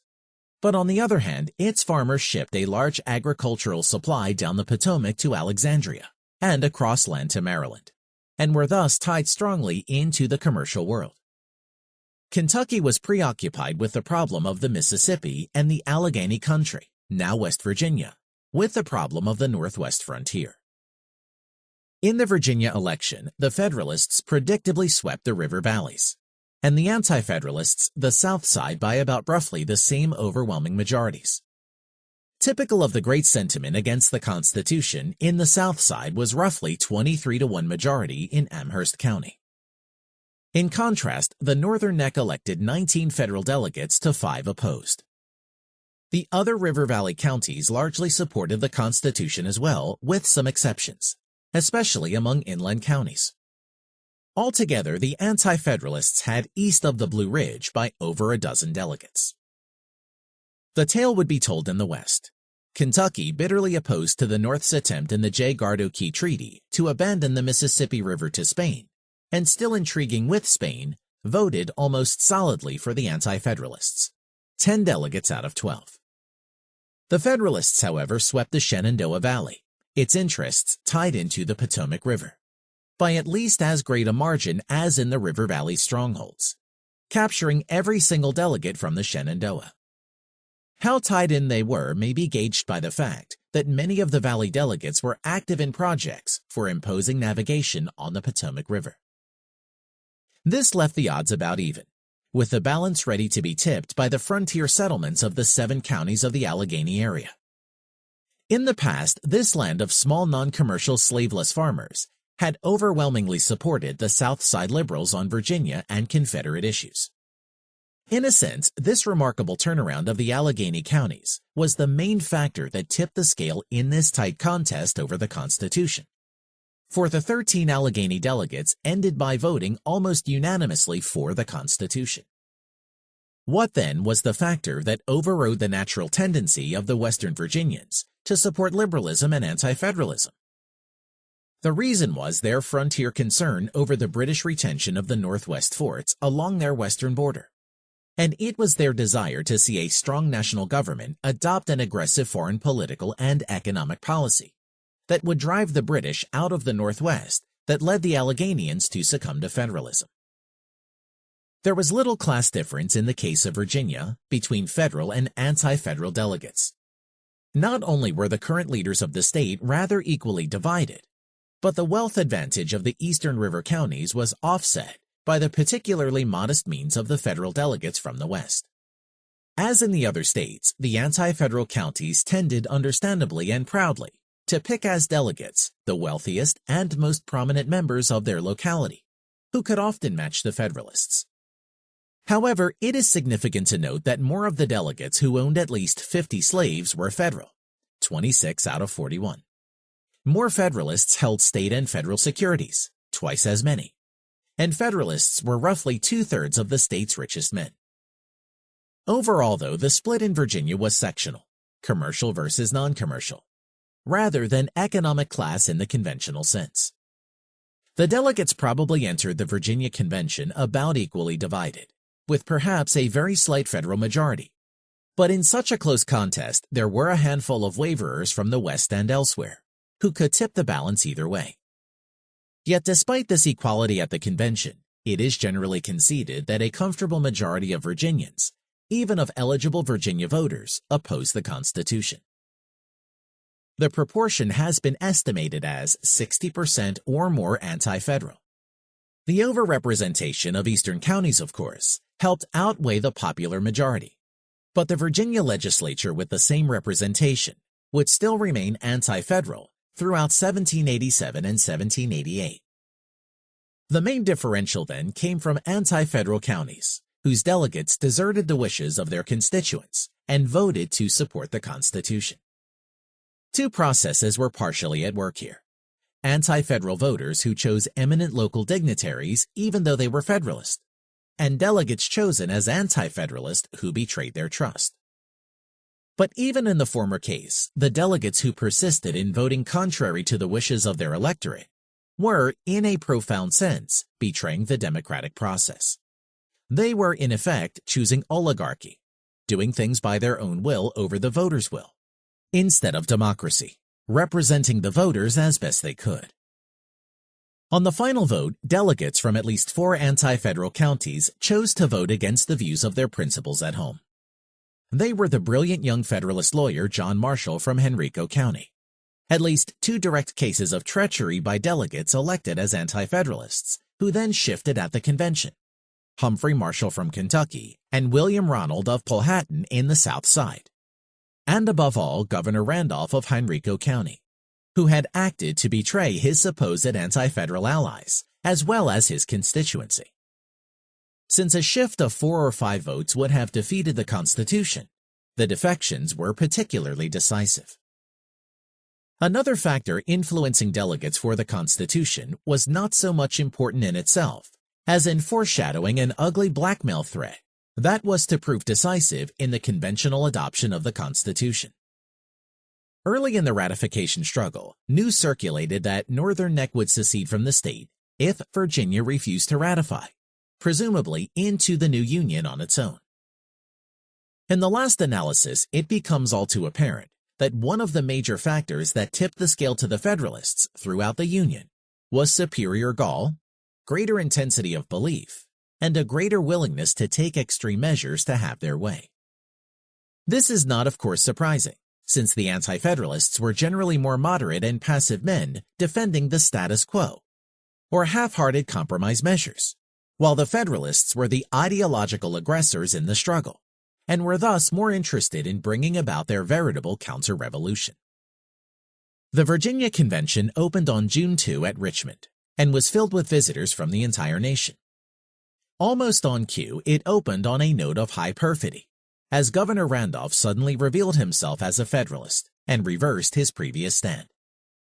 Randolph's betrayal undoubtedly influenced many uncertain delegates. Of the top leadership, all were there except Lee, who would not attend but continued to exert an influence, and Washington, who preferred to exert pressure from the outside. The debates at the convention were lengthy and celebrated, with the Constitution being assessed in detail at the behest of the opposition. As usual, however, the convention reporter was a Federalist who might well have suppressed news and distributed some of the anti-federal voting. Patrick Henry, taking the lead of the anti-federal forces, was a host unto himself, tireless, fiery, ideological, hard-hitting, and superbly eloquent. Moreover, he was a gifted orator, and the Federalists knew it. It was the Patrick Henry, the revolutionary born again. Of the anti-federal movement, Patrick Henry was one of the few leaders who did not suffer from the enfeeblement of moderation, and who had the fire and the spirit and the conviction to dare to be an extremist.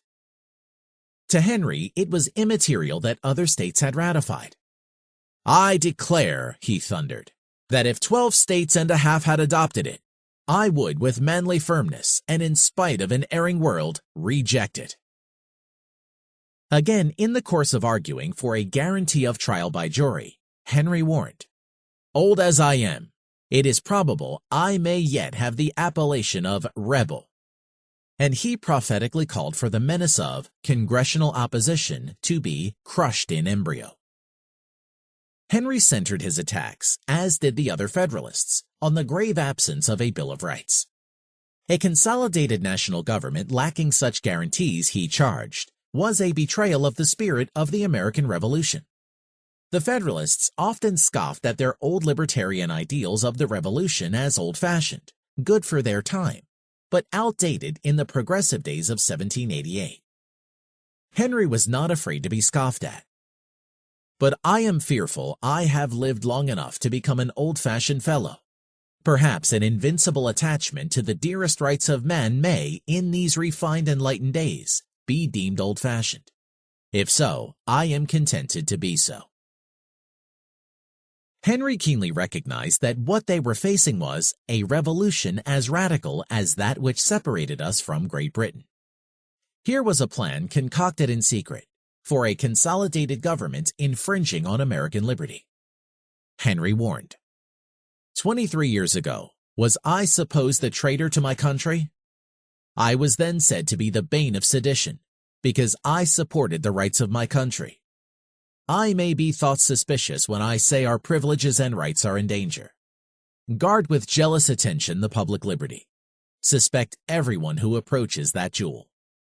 Unfortunately, nothing will preserve it but downright force. Whenever you give up that force, you are inevitably ruined. Consider what you are about to do before you part with the government. Take longer time in reckoning things. Revolutions like this have happened in almost every country in Europe. Similar examples are to be found in ancient Greece and ancient Rome. Instances of the people losing their liberty by their own carelessness and the ambition of a few.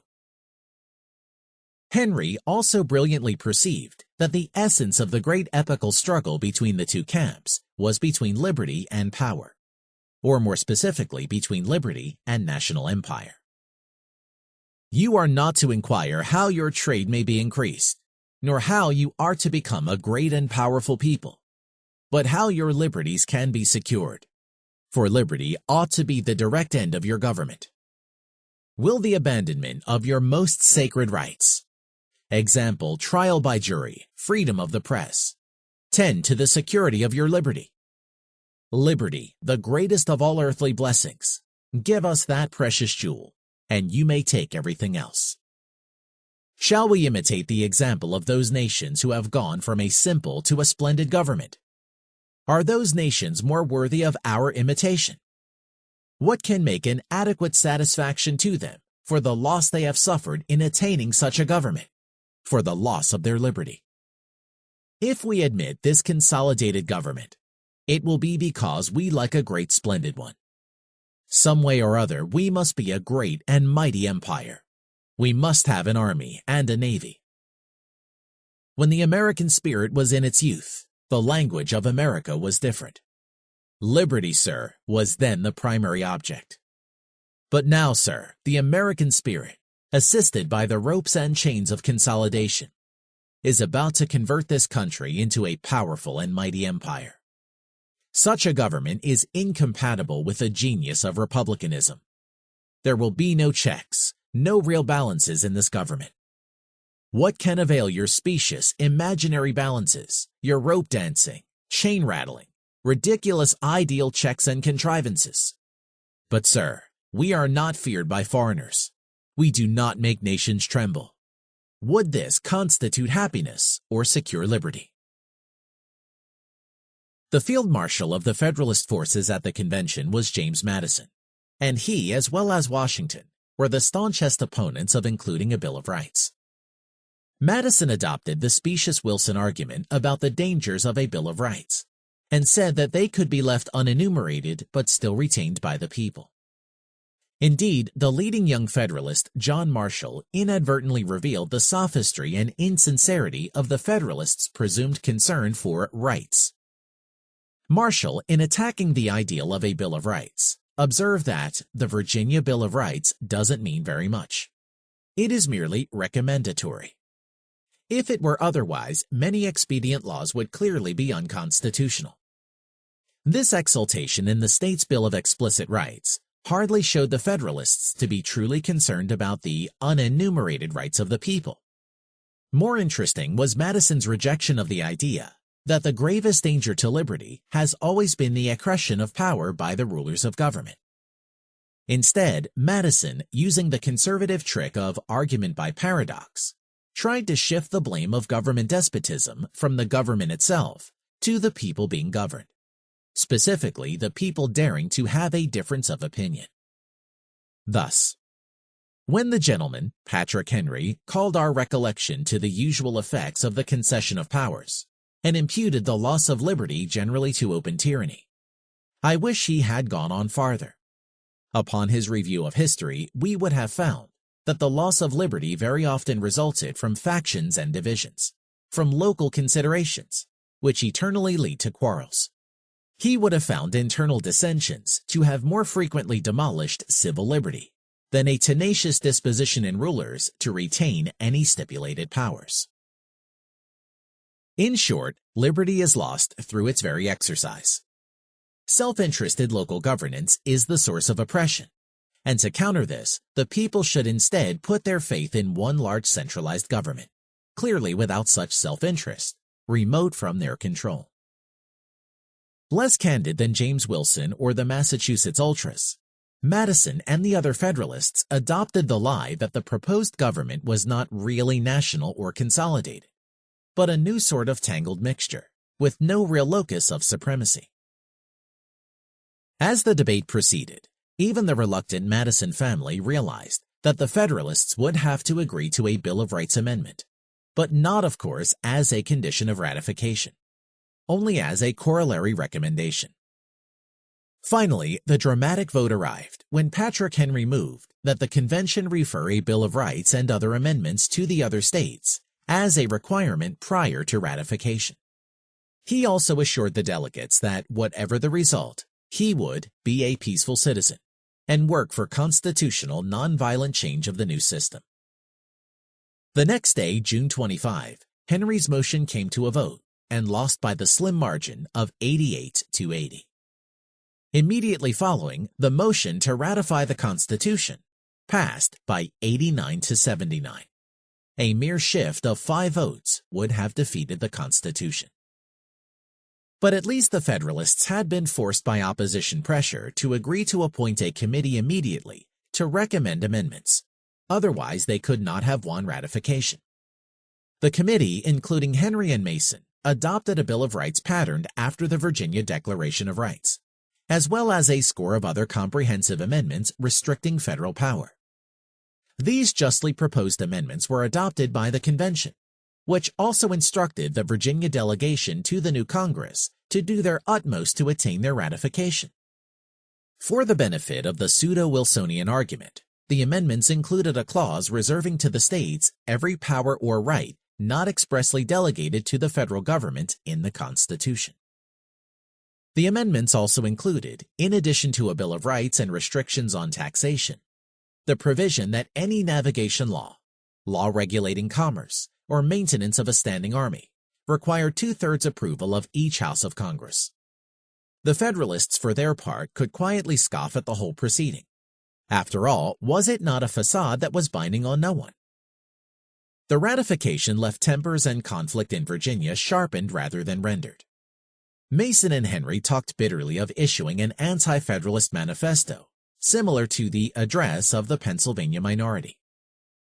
Mason denounced Randolph as a young Benedict Arnold, and relatives shared part of the breaking point between Mason and Washington, between Henry and Washington, and between Madison and Henry. The Virginia legislature remained in anti-federal control, and the Anti-Federalists were determined never to relax the pressure until the victors, humored by them as non-emendo Tories, were forced to fulfill their agreement for a Bill of Rights. They especially wanted to secure these amendments at a second Constitution convention to undo the centralizing damage of the first. Then, led by Patrick Henry, the Anti-Federalists determined to advance their program and crush James Madison. They furthered both goals during 1788 by electing 2 of their leaders, Richard Henry Lee and William Grayson, to the U.S. Senate over the bid of Madison. Then, Madison eked out a victory in the race for Congress over a brilliant young Anti-Federalist leader, James Monroe, who had voted against ratification at the convention. And so Virginia too had ratified. At this point, 10 states were in the new Union. Of the crucial states, only New York, the great bastion of anti-federalism, stood alone and isolated. Rhode Island and possibly North Carolina were not important enough to give the Empire State much aid and comfort. To the anti-federal party struggling at the convention at Poughkeepsie in New York, the news of the double defection of New Hampshire and Virginia came as a grave blow. Chapter 33. The Battle for New York and the Twilight of the Anti-Federalists. New York was the toughest nut for the Federalists to crack. For here was one state where not only was the population overwhelmingly opposed to the Constitution, but the opposition was also in firm and determined control of the state government and state political machinery. Here was a powerful governor, George Clinton, who would not, like Hancock and Rudolph in the other critical states, yield to a sellout under pressure. Clinton had been a highly popular governor since the formation of the state, had a strong political machinery based on the mass of upstate yeomanry, and was determined to organize and defeat the Constitution. Still, their final organization was sluggish. It was only in February 1788 that the Albany Anti-Federalists, guided by Clinton, formed a committee to organize the election campaign. The committee, including John Lansing and Jeremiah Van Rensselaer, organized the sending of articles to the press and joined in confidence with other communities in the state. The general headquarters for the Anti-Federalist campaign was in New York City, in the Federal Republican Committee. Chairman was the veteran General John Lamb, leader of the New York Radicals since the days of the Sons of Liberty. And other leaders in the committee were merchants Marinus Willett and Melancton Smith. The committee organized and distributed articles within the state, but also to Anti-Federalists in other states. Clubs and committees of correspondence were set up in the back country, and poll watchers mobilized for the election. But strangely, critically important attempts to coordinate the campaign with anti-federalist efforts in other states were delayed until May when it was already too late. The lack of coordination prevented the Anti-Federalists of different states from hammering out an agreement on what prior constitutional amendments they should insist upon. As usual, moreover, the Federalists dominated the press, particularly in heavy Federalist New York City. While the Federalists were characteristically energetic in their press propaganda, the Anti-Federalists countered in force as early as October 1787. But soon, behind-the-scenes Federalist pressure was able to close almost all the papers except the New York Journal to Anti-Federalist writings. However, Anti-Federalist material was still being published in the upstate press. The Federalists, highly concentrated in New York City and enjoying a cohesive leadership, needed no formal organization. Through pressure, they were able to flood the New York press with their literature. Seeing their weakness upstate, they were able in March to form a federal committee in the town of Albany, a stronghold of nationalist sentiment upstate. The public pre-election debate was waged furiously in the press and in pamphlets from in and out of the state. Although by this time the newspaper press was beginning to outweigh in importance the pamphlet, which had been dominated before and during the Revolution. On the one side were the liberty-minded Clintonian Anti-Federalists, and on the other were the centralizing Hamiltonian Federalists. The Anti-Federalists put their libertarian democratic case staunchly. The rich and well-born few were trying to create a strong government in order to tax and mulct the poorer and productive many for their own power and profit. Thus, one newspaper poet wrote, "But liberty, keep thou Columbia free, nor let man use us as we use the bee. Let not base drones upon our honey thrive, and suffocate the maker in his hive." Sidney, who believed that the Articles of Confederation were sufficient for New York's needs, warned of the people too quickly giving up their liberties, for, being once lost, they are not to be recovered, but with disquiet and disorder. Brutus Jr. wrote in the New York Journal that the framers of the Constitution had high aristocratic ideas and the most sovereign contempt of the common people, and were strongly disposed in favor of monarchy. They were proficient at intrigue and greedy for power and its privileges. Governor Clinton himself, purportedly writing as Cato, pressed a similar anti-federal theme. The Constitution would create a consolidated government at the expense of the localist states. But perhaps the most incisive survey of the libertarian anti-federal case came in a letter to the government from his brilliant young nephew and future secretary, DeWitt Clinton. From the insolence of great men, from the tyranny of the rich, from the unfeeling rapacity of the exciseman and tax-gatherer, from the misery of despotism, from the expense of supporting standing armies, navies, placemen, sinecures, federal cities, senators, presidents, and a long train of etceteras, good Lord deliver us. On the Federalist side, Hamilton led the charge against Clinton and responded to Cato with Caesar, a response mostly full of ad hominems and even a thinly veiled threat. It would be best for New York and the country as a whole that Washington should be induced to accept of the presidency of the new government, then that he should be solicited again to accept command of an army. But by far the lengthiest and most authoritative statement for the right came in the 10-month series of articles by Publius in the New York Independent Journal. The articles were written until August 1788 and were published in book form as The Federalist. The Federalist, co-authored by Alexander Hamilton and James Madison, with a few articles by John Jay, is a remarkable document. Remarkable not for its influence or success at the time, which was negligible, for the essays were too high-toned to influence public sentiment.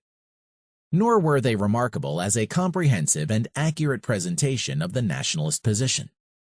The essays contained in the Federalist were designed not for the ages, not as an explanation of national views, but as a propaganda document to allay the fears and lull the suspicions of the anti-Federalist forces.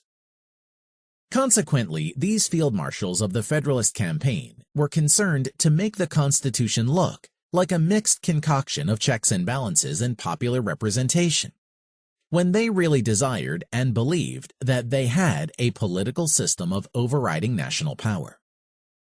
What is remarkable is the fact that historians and conservative political theorists have seized upon and canonized these campaign pieces as fountains of quasi-divine political wisdom, as hallowed texts to be revered, even as somehow a vital part of American constitutional law.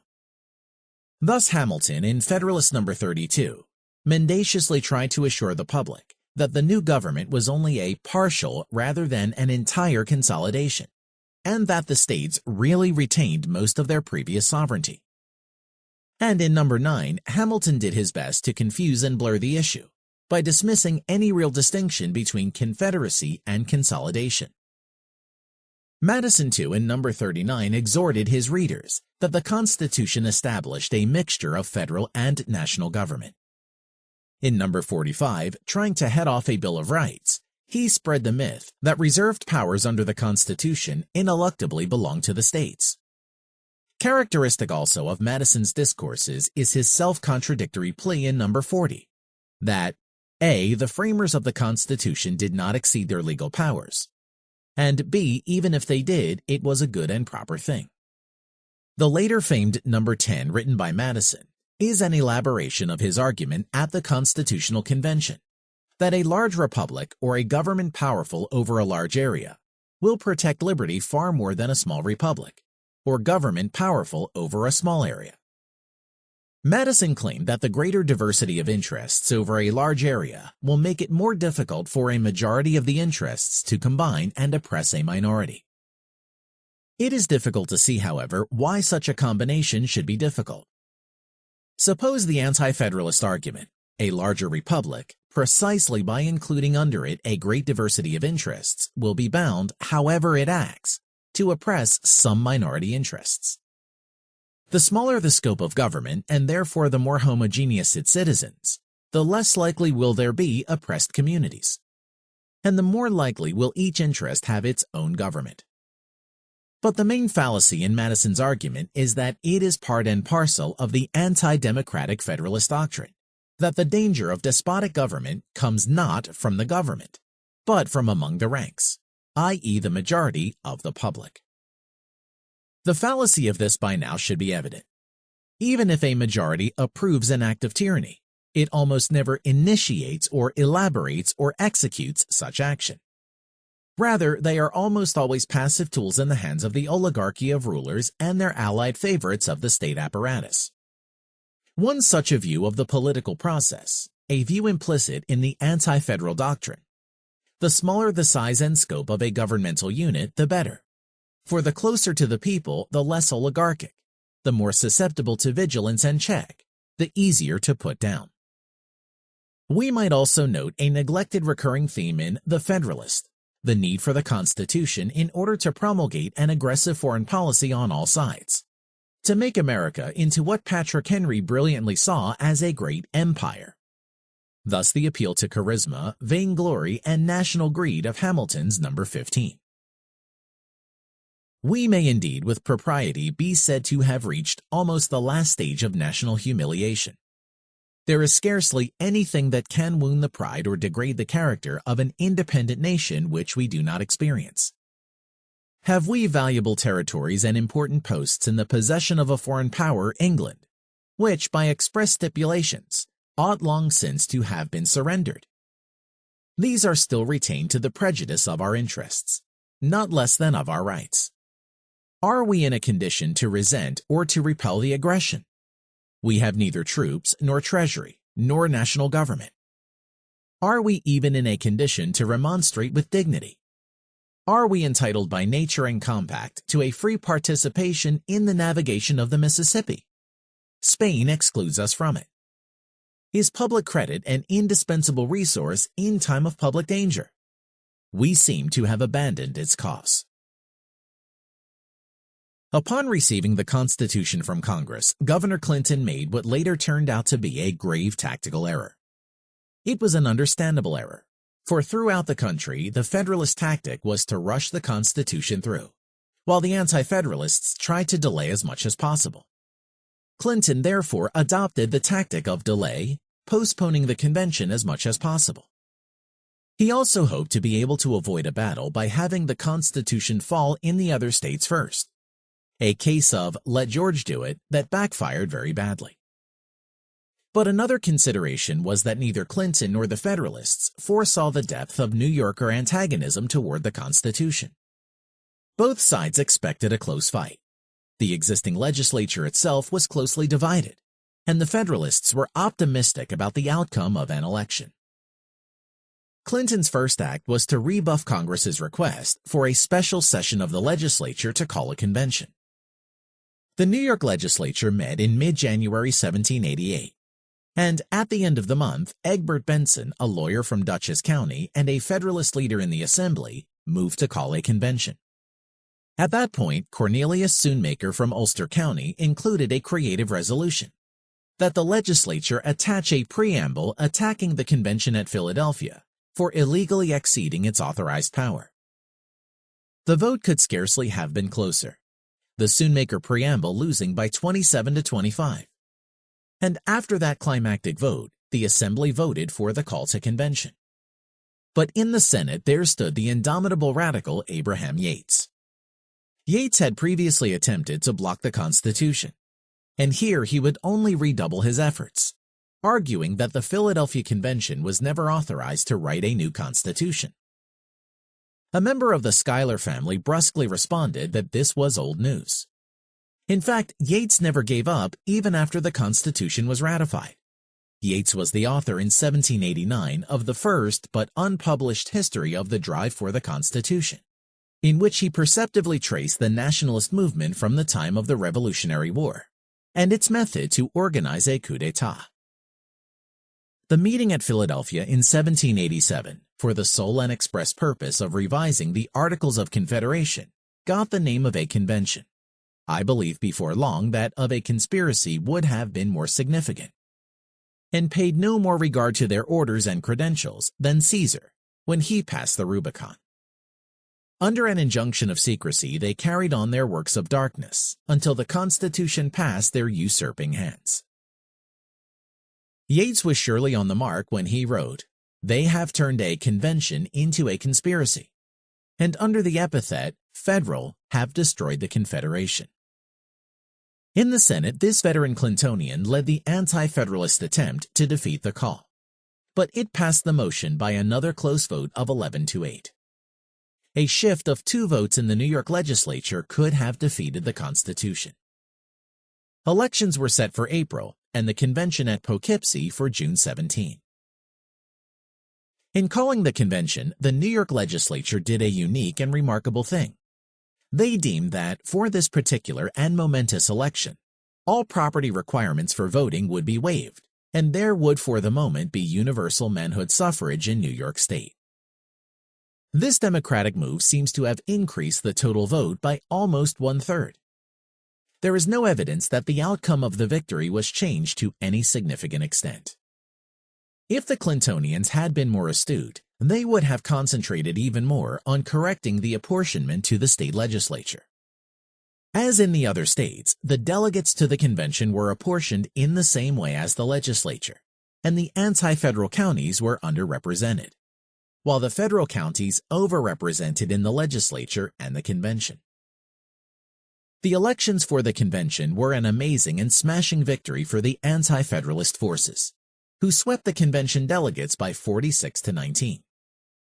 The Federalists came only from New York City and its immediate environs, Kings, Richmond, and Westchester, 4 counties out of the state's 13. The 4 federal counties contained a population of 65,000, while the more anti-federal counties numbered 274,000. Thus, Federalist New York, Richmond, and Westchester, with 18% of the total state population, garnered 26% of assembly delegates in 1790. The anti-federalist upstate counties, with 71% of the population, had only 57% of assembly delegates. Swing Long Island, with 11% of the population, had 17% of assembly delegates. If the convention delegates had been apportioned according to population, there would have been a shift of 6, making a split of 52 to 13 against the Constitution. If this proper apportionment had been in force, the Constitution might never have been ratified in New York, for it was actually ratified by only a razor-thin 3-vote majority. New York City would have sent 6 delegates instead of 9, Albany County 15 instead of 7. The conflict was once again quite starkly commerce navigation versus inland. Commercial New York City was the stronghold of federalism, and in rural upstate New York, there existed ardent pockets of federalism in the commercial Hudson River towns of Albany, Hudson, and Lansingburg towns that were swamped by the surrounding rural population in the county-wide voting. In the swing county of Albany, a Federalist victory in the city of Albany was swamped by an enormous anti-federal majority in the rest of the county, giving the Anti-Federals an overall county majority of 2-1. Of the swing counties near New York City, Westchester went heavily Federalist, while Suffolk and Queens, counties of small farmers but close to the sea and commerce, voted anti-federal by narrow margins. The difference in voting may be seen by comparing the heart of anti-federalism. Ulster, Clinton's home county of small farmers, and New York City, where all classes, merchant and mechanic alike, heavily and even fanatically favored the Constitution. In Ulster, the anti-federalist ticket amassed about 1,200 votes each, while the highest Federalist delegate received a whopping 68 votes. In New York City, the Federals each averaged 2,700 votes, while Governor Clinton was the highest anti-federal candidate with only 134 votes. When the convention met on June 17, the New York voters had elected 46 delegates against 19 for the Federals. Yet when the vote on the Constitution came on July 26, the voting was 30-27 in favor of ratifying. What happened in the interim? What induced this massive betrayal of the New York electorate? One critical factor was the grim news of the ratification in the supposedly anti-federal states of New Hampshire and Virginia, which came to New York in the middle of the convention. Now it was no longer a question, as it had been even as late as Virginia's struggle, of blocking or adopting the Constitution, with 10 states ratifying. The Constitution would clearly be put into effect by the other states. New York was facing a dilemma far more difficult than her predecessors. Should she go in or stay out of the new and inevitable union? But the most important impetus for the massive change in votes stemmed from the contrasting traits of the opposing camps. On the one side, the fierce fanaticism of the great bulk of nationalists that would stop at nothing to achieve their ends. On the other, a soft spread of decay in outer sections of the anti-federal forces that made them susceptible to capitulation. The fanaticism of the Federalists was reflected in the decisive move of the New York Convention, the force that caused the surrender of a timorous minority of the anti-federal forces. That force was the blackmail threat effectively employed in Virginia. If New York did not ratify, New York City and its environs would secede from the state and join the new union. It was this ugly and fearsome threat that led the defecting minority to turn tail and surrender. The secession threat could not have been a credible one unless the whole city were solidly and enthusiastically behind it. No one would have paid attention to the muttered threats of a Jay or a Hamilton if they knew that these oligarchs had no great mass backing on the issue. But the city, all of it, did back their leader zealously and all the way. It was the fervent mass support of the artisans that gave the unity and the strength to the Federalist blackmail.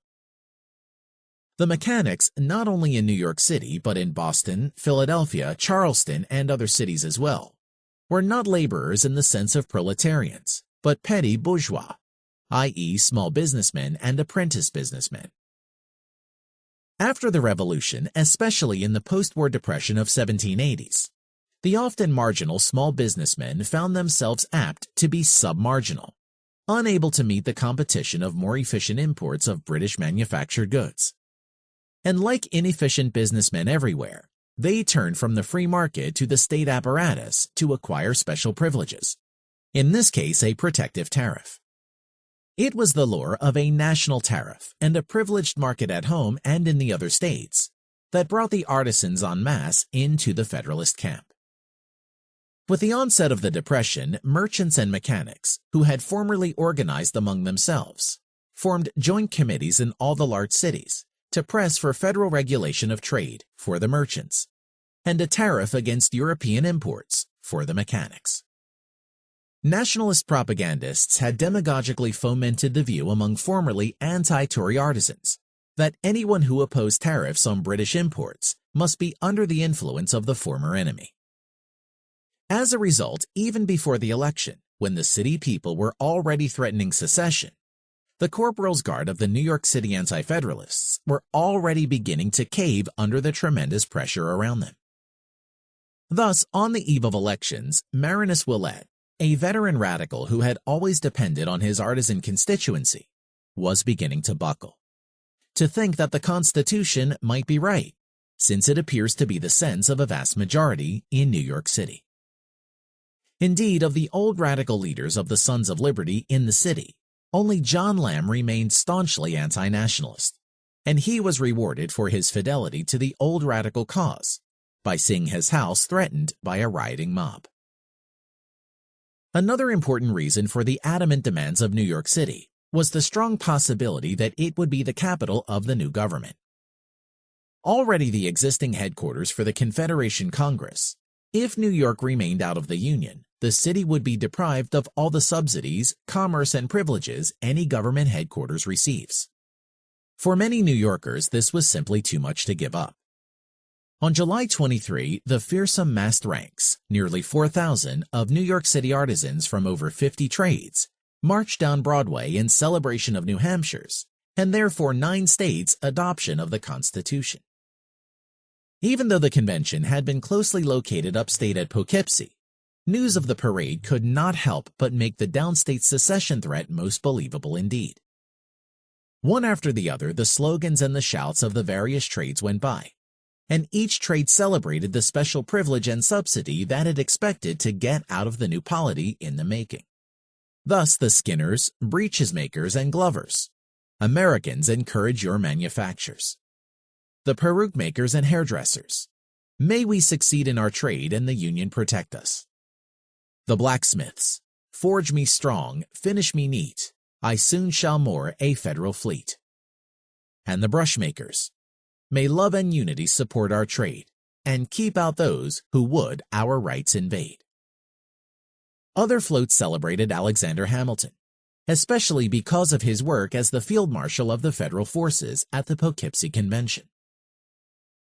When we consider that the number of marchers constituted virtually half of the adult male population in New York City, the mass power and intensity of that city was evident to all. If the New York City artisans provided the push that spliced off a large number of anti-federal delegates, which jumped the fire, the voters had originally elected 46 anti-federalists and 19 federalists. The final convention vote of 30 to 27 for the Constitution was achieved by the defection of 19 men, 12 who voted for the Constitution and 7 who abstained. In contrast, in the more cohesive Federalist bloc, only 1 abstained and none shifted into opposition. Was there anything particularly significant about the 18 turncoats? Firstly, of the 9 delegates elected from Queens and Suffolk counties on Long Island, fully 8 were disloyal, all 4 from Queens and 4 out of 5 from Suffolk. This shift reflected the lack of firmness of the liberalism of counties of commercial farmers closely tied to the seacoast and to commercial New York City. Moreover, the Queen's anti-federalist delegate Samuel Jones, a close personal friend of Clinton, had business interests in New York City. His reneging reflected a massive defection by the final vote of the whole crowd of beleaguered anti-federal merchants in the city. Thus, by the final vote, every delegate from the city and environs, New York City, Long Island, Staten Island, Westchester, supported the Constitution, with the exception of 1 absentee from Suffolk, and the same county's redoubtable jurist, Thomas Treadwell, who had the courage to vote no. Of the other 11 turncoats, only 3 were scattered through the upstate counties, Orange, Montgomery, and Ulster, while the others were highly concentrated. Of the 7 delegates from Albany County, 3 defected. At least 2 of these were merchants from the city of Albany. Most significant was the defection of Dutchess County. For of the 7 delegates elected as anti-federalist, no less than 5 disobeyed their voters. Since a mere shift of 2 votes would have defeated the Constitution, The Duchess betrayal takes on the aspect of the critical change in the convention picture. The Duchess shift takes on far more significance when we realize that one of the defectors was none other than Melancton Smith, veteran Clintonian, one of the governor's two leaders at the convention. The other was John Lansing, who remained loyal to the end. The apostasy of Smith must have been the decisive blow in disheartening the staunch Anti-Federalists, including Governor Clinton, and the swinging over of his colleagues. Certainly, the wholesale Duchess defection stemmed from the powerful influence in the county of Melancton Smith. Pursuing the problem more deeply, we find that Smith was only a former resident of Dutchess, and he was currently residing as a leading merchant in New York City. Indeed, he was one of the leaders of the unfortunate Lamb Committee, the bulk of whom were to go over to the enemy. Smith, then, was really a New York City man, though elected for Dutchess, and he was subject to all the urban pressure that subdued his colleagues. It must never be thought that upstate New York was an ideological monolith. On the contrary, while the subsistence farmers were anti-federal, the giant quasi-feudal landlords of the Hudson Valley were almost uniformly Federalist. And where the landlords resided on their manorial states, they were usually able to dominate their tenants and control their voting. Thus, in Dutchess County, which went anti-Federalist by a 2-to-1 majority, close to the average of the state, Northwest Dutchess, the stronghold of federalism in the county, was an area of large manorial estates dominated especially by the oligarchic Beekmans and Livingstons. The anti-federal constituency were the independent yeomen of the remainder in the county, but their leadership was a small group of middling merchants intertwined in family and business connections, who conducted their affairs in the commercial river town of Poughkeepsie. Both classes had long been allied in the great fight against feudal landlordism, and the confiscation of Tory estates during the Revolution had freed southern Dutchess and converted the region into a land of small and middling farmers, who voted over the years for the liberal and Clintonian anti-federalists. In the campaign for delegates, one rank-and-file anti-federalist of the county, one of many, already protested the overrepresentation of the little overbearing precinct of Poughkeepsie at the anti-federal convention. And the result of this malapportionment was the anti-federal nomination of Melancton Smith. Or, as the anti-federalist complained, what is the plain English in the nomination of Mr. Smith of New York? We must call in the assistance of strangers and New York merchants? One of many also gave an accurate prediction of Smith's behavior as a delegate. It is said, and we apprehend the information may be relied on, that Mr. Smith has grown cool on the question, and that he considers the adoption of the new Constitution by Massachusetts as decisive for the continent, and that it would be as fruitless as it would be inexpedient for the state, even if there should be a majority against it, to stand out against the general sense and ardent feelings of America. If this be the case, we would oppose such a delegate, even if he lived in this county. Of the other 4 turncoats from Dutchess, Gilbert Livingston was a Poughkeepsie merchant in partnership with Melancton Smith's brother. He was also a member of the arch-conservative Livingston family and served as agent for a Livingston manor. To round out the picture, Gilbert Livingston was also the law partner of the High Federalist James Kent. The other Poughkeepsie defection was Zephaniah Platt, a partner of Smith in land speculation and father-in-law of Gilbert Livingston's sister. It is true that Ezra Thompson, a 4th Dutchess defection, came from the rural northeastern part of the country. But it is also true that he was A. a brother-in-law of Smith, and B. father-in-law of Livingston's daughter, and law partner of Livingston himself. In contrast, the 2 delegates who remained faithful and anti-federal to the last, Jonathan Aiken and Jacobus Swartwout, both came from the non-commercial small farmer southern Dutchess, the great stronghold of anti-federalism among the electorate. Furthermore, both the Aiken and Swartwout families had been highly involved in the Smith-Dutchess Tenant Rebellion of 1766. In the last analysis, the division in New York State over the Constitution was once again essentially one of the commercial interests, merchants and artisans of New York City, commercial cities and towns on the Hudson River, landed oligarchs along the Hudson Valley, and commercial middling farmers, Example, Long Island near Poughkeepsie. A corollary was that of the convention delegates in the final vote, all the merchants, more than two-thirds of the large landowners, almost all of the wealthy, and virtually every college graduate voted for the Constitution. Desertion by Melancton Smith of a motion that he himself had instructed for a Bill of Rights and other rectifying amendments, conditional to ratification, defeated the plan by 2 votes. Thus, New York ratified the Constitution unconditionally on July 26, 30-27. Despite all of this, betrayals, secession threats, ratification in other states, it is admirable just how many New York Anti-Federalists fought until the bitter end. To push for conditional amendments, to argue that the new government not exercise certain powers until a new convention, to argue for an escape clause that would allow New York to secede, and to just barely lose the final vote. It was because of this determination that the Federalists had to pay a higher price than usual for the convention unanimously agreed, not only on the usual corollary amendments, but also to send a circular letter to the other states urging them to ask Congress for a second constitutional convention, to adopt the various amendments proposed by the states. To Madison, Washington, and the other federal opponents of checks on the national government, this was chilling news indeed. Madison, seconded by Washington, was one of the bitter enemies of a Bill of Rights, and was particularly extreme in his reaction.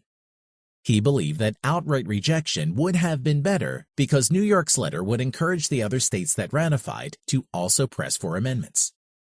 For their part, the response of the Federalist New York City mob to the ratification was much less sophisticated. Their celebration took the form of ransacking the building of the great anti-federal organ, the New York Journal, and paying a visit to Governor Clinton's home. Fortunately, Clinton arrived at his house 3 days after the incident. The New York circular letter was sent out promptly at the end of July and helped inspire the abortive Harrisburg Convention in Pennsylvania. The anti-federal Virginia legislature, led by the zealous Patrick Henry, responded by resolving that Congress immediately call a national convention to adopt restrictive amendments. There still seemed to be hope that the Constitution might be whittled down and restructured. At the end of October, the New York Anti-Federalists, led by the turncoats who presumably wanted to redeem themselves, example, Marinus Willett, Melancton Smith, and Samuel Jones, formed a society to secure a second federal convention. Chapter 34. The Constitution Takes Effect. With all but 2 relatively obscure states, Rhode Island and North Carolina, having ratified the Constitution, the Confederation Congress was now ready to put the new federal government in place. As soon as New Hampshire became the 9th state to ratify, Congress dutifully created a committee to get the new Constitution up and running. Only the doughty Abraham Yates dissented, in a sense, the last attempt to block the Constitution as a whole. To the determined Anti-Federalists throughout the country, their next tack was forcefully imposed upon them by the very course of the ratification struggle. They must mobilize and put their plans into Congress in order to fulfill their pledge for restrictive amendments, preferably by calling another constitutional convention that would redress the imbalance of the first. It was relatively easy for the old Confederation Congress to decide to hold elections and choose electors for the president the following January 7, to assemble the Electoral College to vote for a president on February 4, and to assemble the new U.S. Congress on March 4, 1789. Attendance at and interest in the old Confederation Congress drifted away, and its last day with a quorum was October 10, 1788. There was a flurry of hope in January of the new year, when everyone awaited the new government, and members began to drift into the old Congress, where the faithful Charles Thompson, secretary ever since the opening of the glorious First Continental Congress, sat waiting for the old Congress to meet yet another time, and also to preserve its tenuous existence so that he could hand over the reins to the new government. When March 4 arrived, the old executive departments of Congress were passed into the new Congress for a traumatic period. The nation could not be permitted to live for a few days without the continuity of an executive bureaucracy. Poor old Thompson lounged around for several months and hopefully expected to find a place in the swollen bureaucracy of the new order. But he found it not, and resigned his office at the end of July to sink into a life of obscurity. In a sense, the passing of Charles Thomson from the political scene paralleled the passing of the Confederation Congress. Both met at the end of their days humbly, passively, resignedly, and making not a peep. The old Congress's most important problem was to decide where the site of the national capital would be. Every large city wanted the honor, and of the two leading Federalists, Hamilton wanted the site to be in New York, and Madison wanted to see it located on the Potomac. Wherever it was, the Federalists would undoubtedly be strong at that location, and the Federalists of that location would correspondingly control the levers of power in the national government. Baltimore, pushed by the Southern states, was accepted in early August 1788. However, within a month, Hamilton had succeeded in changing the vote to have the capital be New York City. Shrewdly, he was able to argue that, since the capital site was agreed by all to be strictly temporary, there was no point in moving the Confederation Congress to another location. As a result, Madison repeated his bitter accusation that Hamilton and the New York Federalists' shrewd acceptance of the convention's circular letter was made to have the state ratify in time to retain the capital in New York City. The capital would be temporary because the Nationalists had made a proviso that the Constitution empowered the Congress to receive a district no larger than 100 square miles of land, which its governing state or states may cede to it. Congress might then treat the district as its fief, its seat of national government, over which it can exclusively rule. This specter of such a protected federal city, an enclave for supergovernment unique in the world, was one of the points of contention by the Anti-Federalists. But as the new government loomed on the horizon, Maryland, at the end of December 1788, offered to cede a district that Congress might decide upon for the eventual capital. The Constitution provided that at the meeting of the Electoral College, the person garnering the majority number of votes would be chosen president, the person with the second highest to be vice president and presiding officer of the Senate. It was a foregone conclusion that George Washington would be the president, but the victorious Federalists had to decide on whom they would choose for the second post. Since Washington was a Virginian, the vice president must obviously be from the North, which meant either New York or Massachusetts. New York was out of the question, for while the Federalists now grew more powerful in the state and were able to control the choice of U.S. senators, Governor Clinton was still the commanding personality. Clinton, who had abstained from the final vote at the New York Convention, was the anti-Federalist candidate for vice president and planned on pushing for restrictive amendments. Due to political gridlock, New York was to cast no electoral votes in 1789. Massachusetts it was then. Here, there were clearly only two possibilities: Governor Hancock, who had been promised the post, and John Adams, who had returned from his term as minister to England in the spring of 1788, and chosen as a member of the House of Representatives for Massachusetts. The Federalists realized full well that Hancock was a vain, flighty opportunist, whose views, such as they were, differed greatly from their own. So it was a pleasure for them to double-cross the Massachusetts governor. This left John Adams. Adams, of course, was a hard pill for Hancock and the Federalist leaders to swallow, for they remembered all too well Adams' radical role during the Revolutionary War and the powerful left leadership of the Adamsley faction in Congress. But Adams had come a long way since those days. As Hamilton wrote to the Massachusetts Federalist Theodore Sedgwick, his further knowledge of the world seems to have corrected those jealousies which he is represented to have once been influenced by. Adams, conservative enough in the post-war period, had indeed shifted staunchly and significantly rightward during his term in England, rightward enough to take his full place in the high-mounted New Federalist order. Away in England from 1785 to 1788, he found there in the British imperial monarchy the model of ideal government, and his admiration for monarchical statism deepened and intensified under the shock of Shays' Rebellion. During his stay in London, Adams published in 1787 to 1788 his newly developed views in his A Defense of the Constitutions of Government of the United States of America.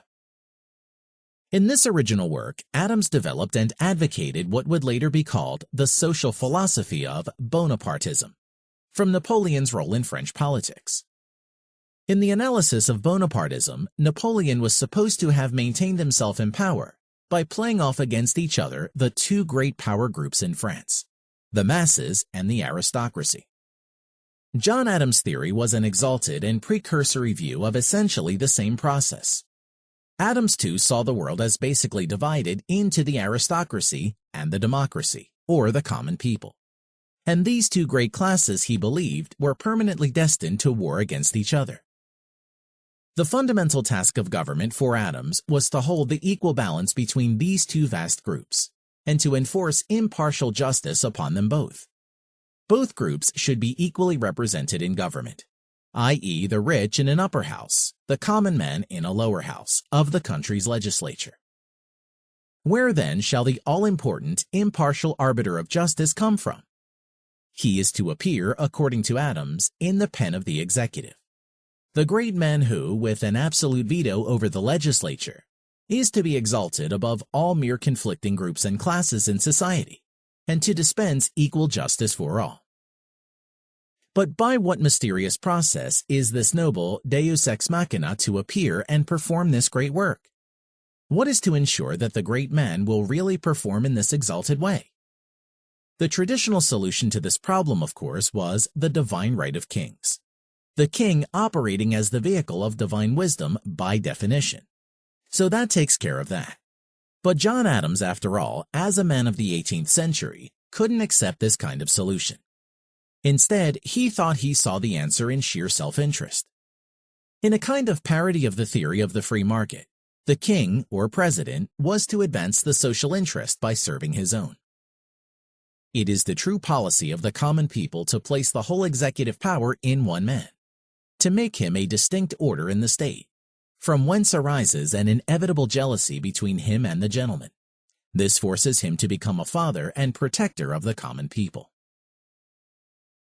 Assuming, as we must, that John Adams was serious in his apologetic for executive power, the naivete of this interesting theory is staggering. In the first place, it is by no means given that the self-interest of the dictatorial chief executive is to spend his days as the supreme balancing agent of impartial justice. On the contrary, as the head and will of the full-time executive bureaucracy, the chief and his followers constitute an independent class interest of their own, and will exploit the rest of the population for his and their own benefit. Secondly, in order to catapult himself into power, the chief will undoubtedly purchase allies among either of the two classes, more profitably so among the influential aristocracy. We can only conclude that the vaunted realism of John Adams' conservative social theory is actually the worst naive kind of utopian fantasy. A fantasy, however, that does perform the required function of spinning plausible apologies for executive depredation and oligarchical statism. The chief executive, Adams believed, should have the absolute power to appoint, make war, and conclude treaties. Only with a single chief executive at the helm, with the entire nation looking up to him, can one hope for uniformity, consistency, and subordination. In fact, Adams, as his ultimate ideal, yearned for a hereditary monarchy and aristocracy. Privately, he wrote that hereditary monarchy and aristocracy are the only institutions that can possibly preserve the laws and liberties of the people, and I am clear that America must resort to them as an asylum against discord, seditions, and civil war, and that at no very distant period of time. Our country is not ripe for it in many respects, but our ship must ultimately land on that shore or be cast away. Adams felt that the English government exemplified his ideal. It was, he wrote grandiosely, the most stupendous fabric of human invention. Only ancient Macedonia could come close to this standard. In this admiration derived from Montesquieu, Adams did not realize that England at the time was far less of an absolute monarchy and far more of a parliamentary oligarchy than what Adams desired. Adams was particularly enamored of titles of nobility, and even for elective officers, Adams held titles to be absolutely necessary to maintain the dignity and honor of the federal government. and above all, to make offices and laws respected. Apparently, the real choice was between titles of nobility and anarchy. I do not abhor titles, nor the pageantry of government. If I did, I should abhor government itself. For there never was and never will be, because there never can be, any government without titles and pageantry. So enamored was Adams of the title indeed, that he spent a good part of his first year as vice president trying to persuade the Senate to adopt the system of titles. It is apparent that Alexander Hamilton was right. John Adams had indeed learned much, and his ideological worldview had matured compared to so many years ago. He was obviously as ready as any man could be to assume the exalted post of Vice President of the United States of America. The way the electoral system worked then was along the design that the vice presidential and presidential nominees might tie, so it was obviously expedient to arrange the throwing away of a few votes, so that the agreed-upon vice presidential choice might place second. Hamilton, however, still suspicious of Adams, secretly threw himself into this task with excessive relish, and Adams ended with 34 electoral votes to Washington's 69. The latter vote was unanimous, except for New York, which, due to a clash between a Federalist New York Senate and Clintonian Assembly, never agreed on a choice of electors. Adams was bitterly upset at the results, for he thought he had a real chance to be the supreme arbiter of justice. While Washington and Adams were elected in February, the Constitution could not go into effect until the opening of the new Congress, scheduled for March 4, 1789. But a quorum of the new Congress did not appear until April 6, when the electoral votes were officially counted. The presidential inauguration then took place on April 30, 1789, the effective starting date of the new government. Chapter 35. North Carolina postpones and then ratifies. There were still two beleaguered states not yet in the Union, Rhode Island and North Carolina. Of all the southern states, North Carolina was by far the least aristocratic. Only the Edenton-New Bern area of the Northeast, with its ports, navigable inlets, large slave plantations, and swollen commercial farms, was typically Federalist. Among all of the rest of the state was non-commercial subsistence farming. Of the 5 North Carolina delegates at the Philadelphia Convention, the one Westerner, former Governor Alexander Martin, walked out from the forming of the Constitution.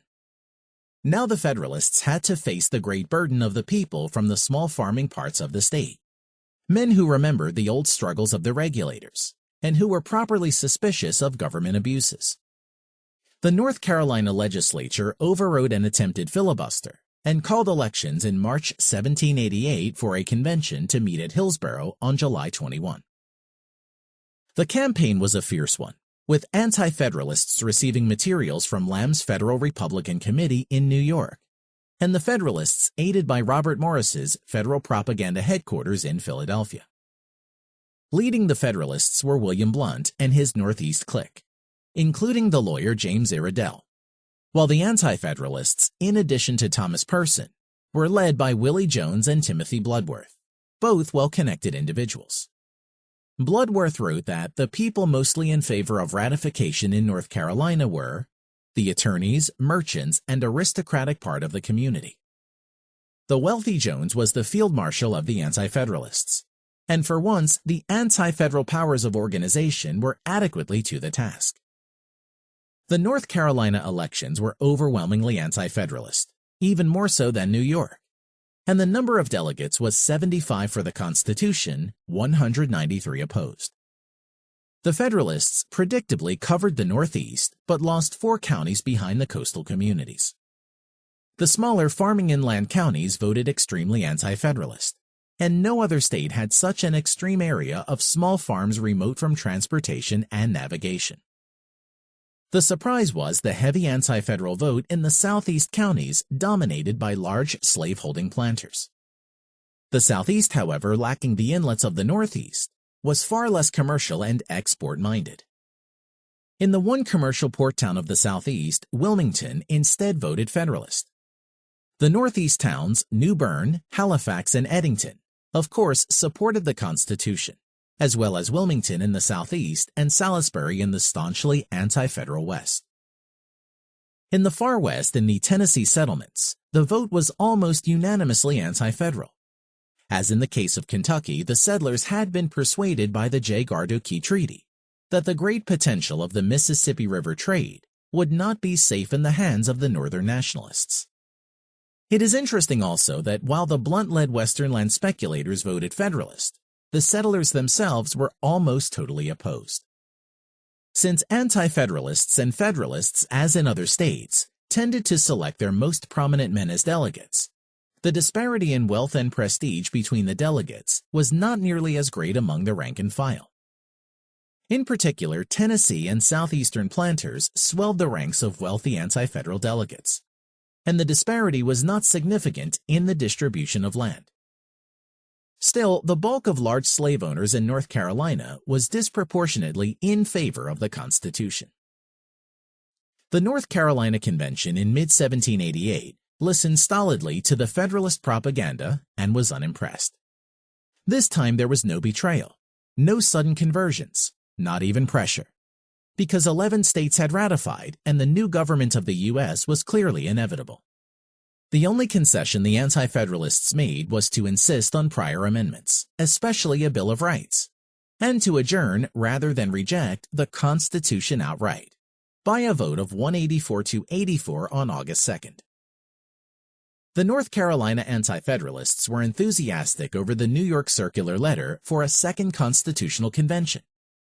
But one of the secrets of the Federalists' success throughout the country was that they never took no for an answer. No sooner had the convention adjourned than did James Iredell and other Federalists distribute literature and circulate petitions for a new state convention to ratify the Constitution. Secession blackmail now reared its ugly head in yet another state, for the Northeastern Federalists had threatened secession from North Carolina to join the Union, and this meant the shaving off of the commercial navigation area of the state. The Federalists began to win elections, and they managed to gain control of the state Senate. Seeing the tide turn against them on a second state convention, the Anti-Federalists in the House managed to have the convention postponed for many months, until November 1789. A massive propaganda campaign was conducted through 1789, and federal strength grew, particularly as Congress agreed to the Bill of Rights amendments. In the August elections, the Federalists achieved a success on the level of the Anti-Federalists in the prior year, and the November convention only lasted a few days. On November 21, 1789, the Second North Carolina Convention voted to ratify the Constitution by 194 to 77. Chapter 36. The Coercion of Rhode Island. Doughty, courageous little Rhode Island was the last state left. It is generally assumed that, even by the most staunchly anti-federalist historians, Rhode Island could not conceivably have gone it alone as a separate nation. But such views are the consequence of a mystique of political frontiers, in which it is assumed that a mere change in political frontiers and boundaries necessarily has a profound effect in the lives of the people or the validity of a territory or region. But in reality, political frontiers are mere excrescences. The daily lives of the people, their economic and social relations, can go on unperturbed and unchanged, whether politically defined counties are large, tiny, or even non-existent. That Switzerland or Holland are small has no more prevented their people from flourishing than the large size of India has brought it prosperity. In the case of a free country of Rhode Island, its self-sufficient inland farmers would have continued to farm, and its merchants to trade with other states and countries just as before.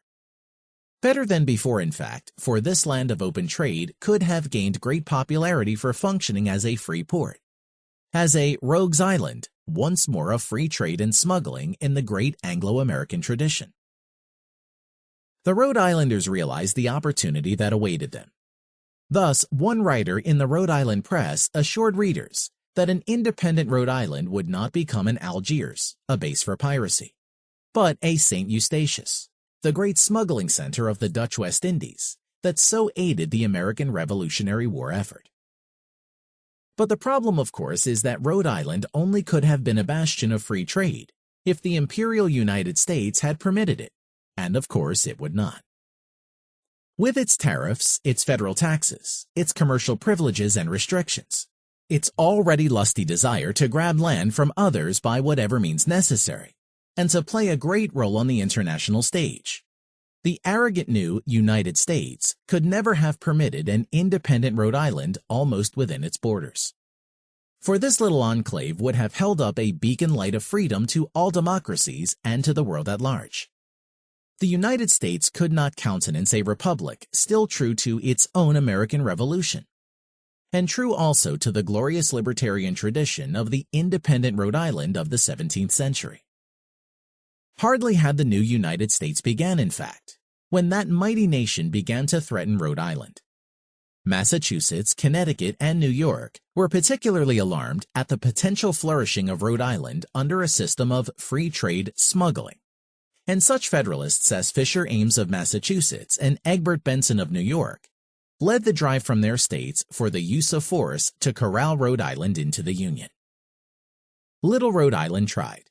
It tried very hard. Resisting tremendous pressure from within and without, the Rhode Island legislature for 2 years after the rejection of March 1788 crushed no less than 4 motions to call a state convention. And these defeats were brought about by such large margins as 44-12 and 40-14. Then, in September 1789, after intense pressure by Providence and Newport merchants, the legislature agreed to ask the towns for instructions, and a month later it distributed copies throughout the state of the Bill of Rights amendments recommended by Congress. The towns duly sent their instructions, and the result was that the legislature again refused to call a convention. The margin was only slightly reduced, 39-17. Finally, however, the Assembly surrendered and voted for a convention in January 1790 by a vote of 34-29. But the doughty Senate blocked the bill by 5-4. But the sharp practice, something that had to be used in so many states to ram through the Constitution, was used again. The Senate waited until a member was absent, and then Governor John Collins, yet another governor who turned tail, broke the ensuing tie, and a convention was finally called to be held in South Kingston on March 1. Anti-Federalist power had greatly eroded since the towns had repudiated the Constitution 2 years before.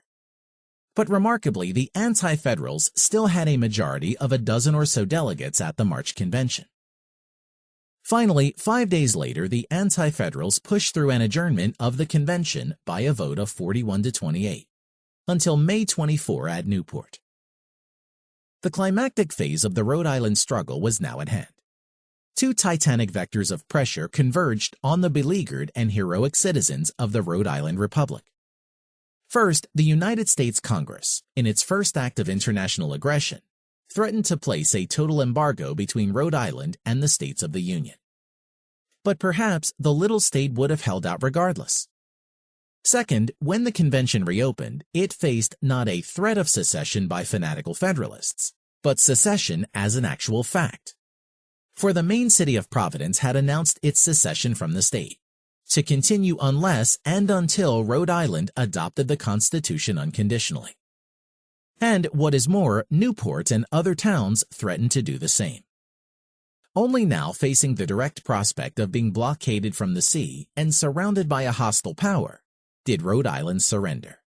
And then, remarkably and incredibly, by a margin of only 2 votes, 34-32. After all this time and pressure, a shift of 1 vote would have defeated the Constitution in Rhode Island. It truly was a last stand that just barely failed. Even at the desperate final Rhode Island vote, the Jackson T. Main commercial non-commercial analysis of the ratification struggle in the United States is upheld. Every one of the Narragansett Bay towns, except a divided Warwick, had now become Federalist. So had the coastal towns of the southwestern Grant Lands. The commercial navigational bay and coastal towns had virtually become federal, and the inland rural towns remaining had maintained their staunch anti-federalism. Clearly, the commercial farmers near the bay and coast had, as in New York, proved weak enough to provide the tiny margin of Federalist victory. Part of the explanation for the final defection, however, is far more sinister. For in the course of the 2 sessions of the 1790 convention, the number of Federalist delegates from the towns rose from 22 to 34. In short, 12 delegates betrayed the voters of their towns who had elected them to oppose the Constitution. Of these men, 6 defectors, who of course provided more than the margin of victory, were holders of state securities. At least 2 of them, Christopher Green Jr. of Warwick and John S. Dexter of Cumberland, in large amounts. Rhode Island had been loaded with a very heavy burden of state debt and consequently high taxes after the Revolution, and then had issued large amounts of paper money largely to pay off the debt. The currency had predictably depreciated, but most of the debt had been concurrently repaid. Now in 1790, it was fairly clear that Hamilton would push through his financial program to have the federal government assume all the old state debts. The Rhode Island state creditors saw their chance, unique among the states, to cash in twice upon the same debt. The pro-public creditor Federalists then joined with enough of a corporal's guard of state creditor Anti-Federals to pass a law declaring that only part of the debts had been paid, because the payments had been depreciated in paper. Thus, new debt was suddenly created, and the taxpayers of the nation were to be mulcted where the Rhode Islanders had been fleeced before. A final point on the Constitution conflict in Rhode Island. Slavery was one of the bones of contention.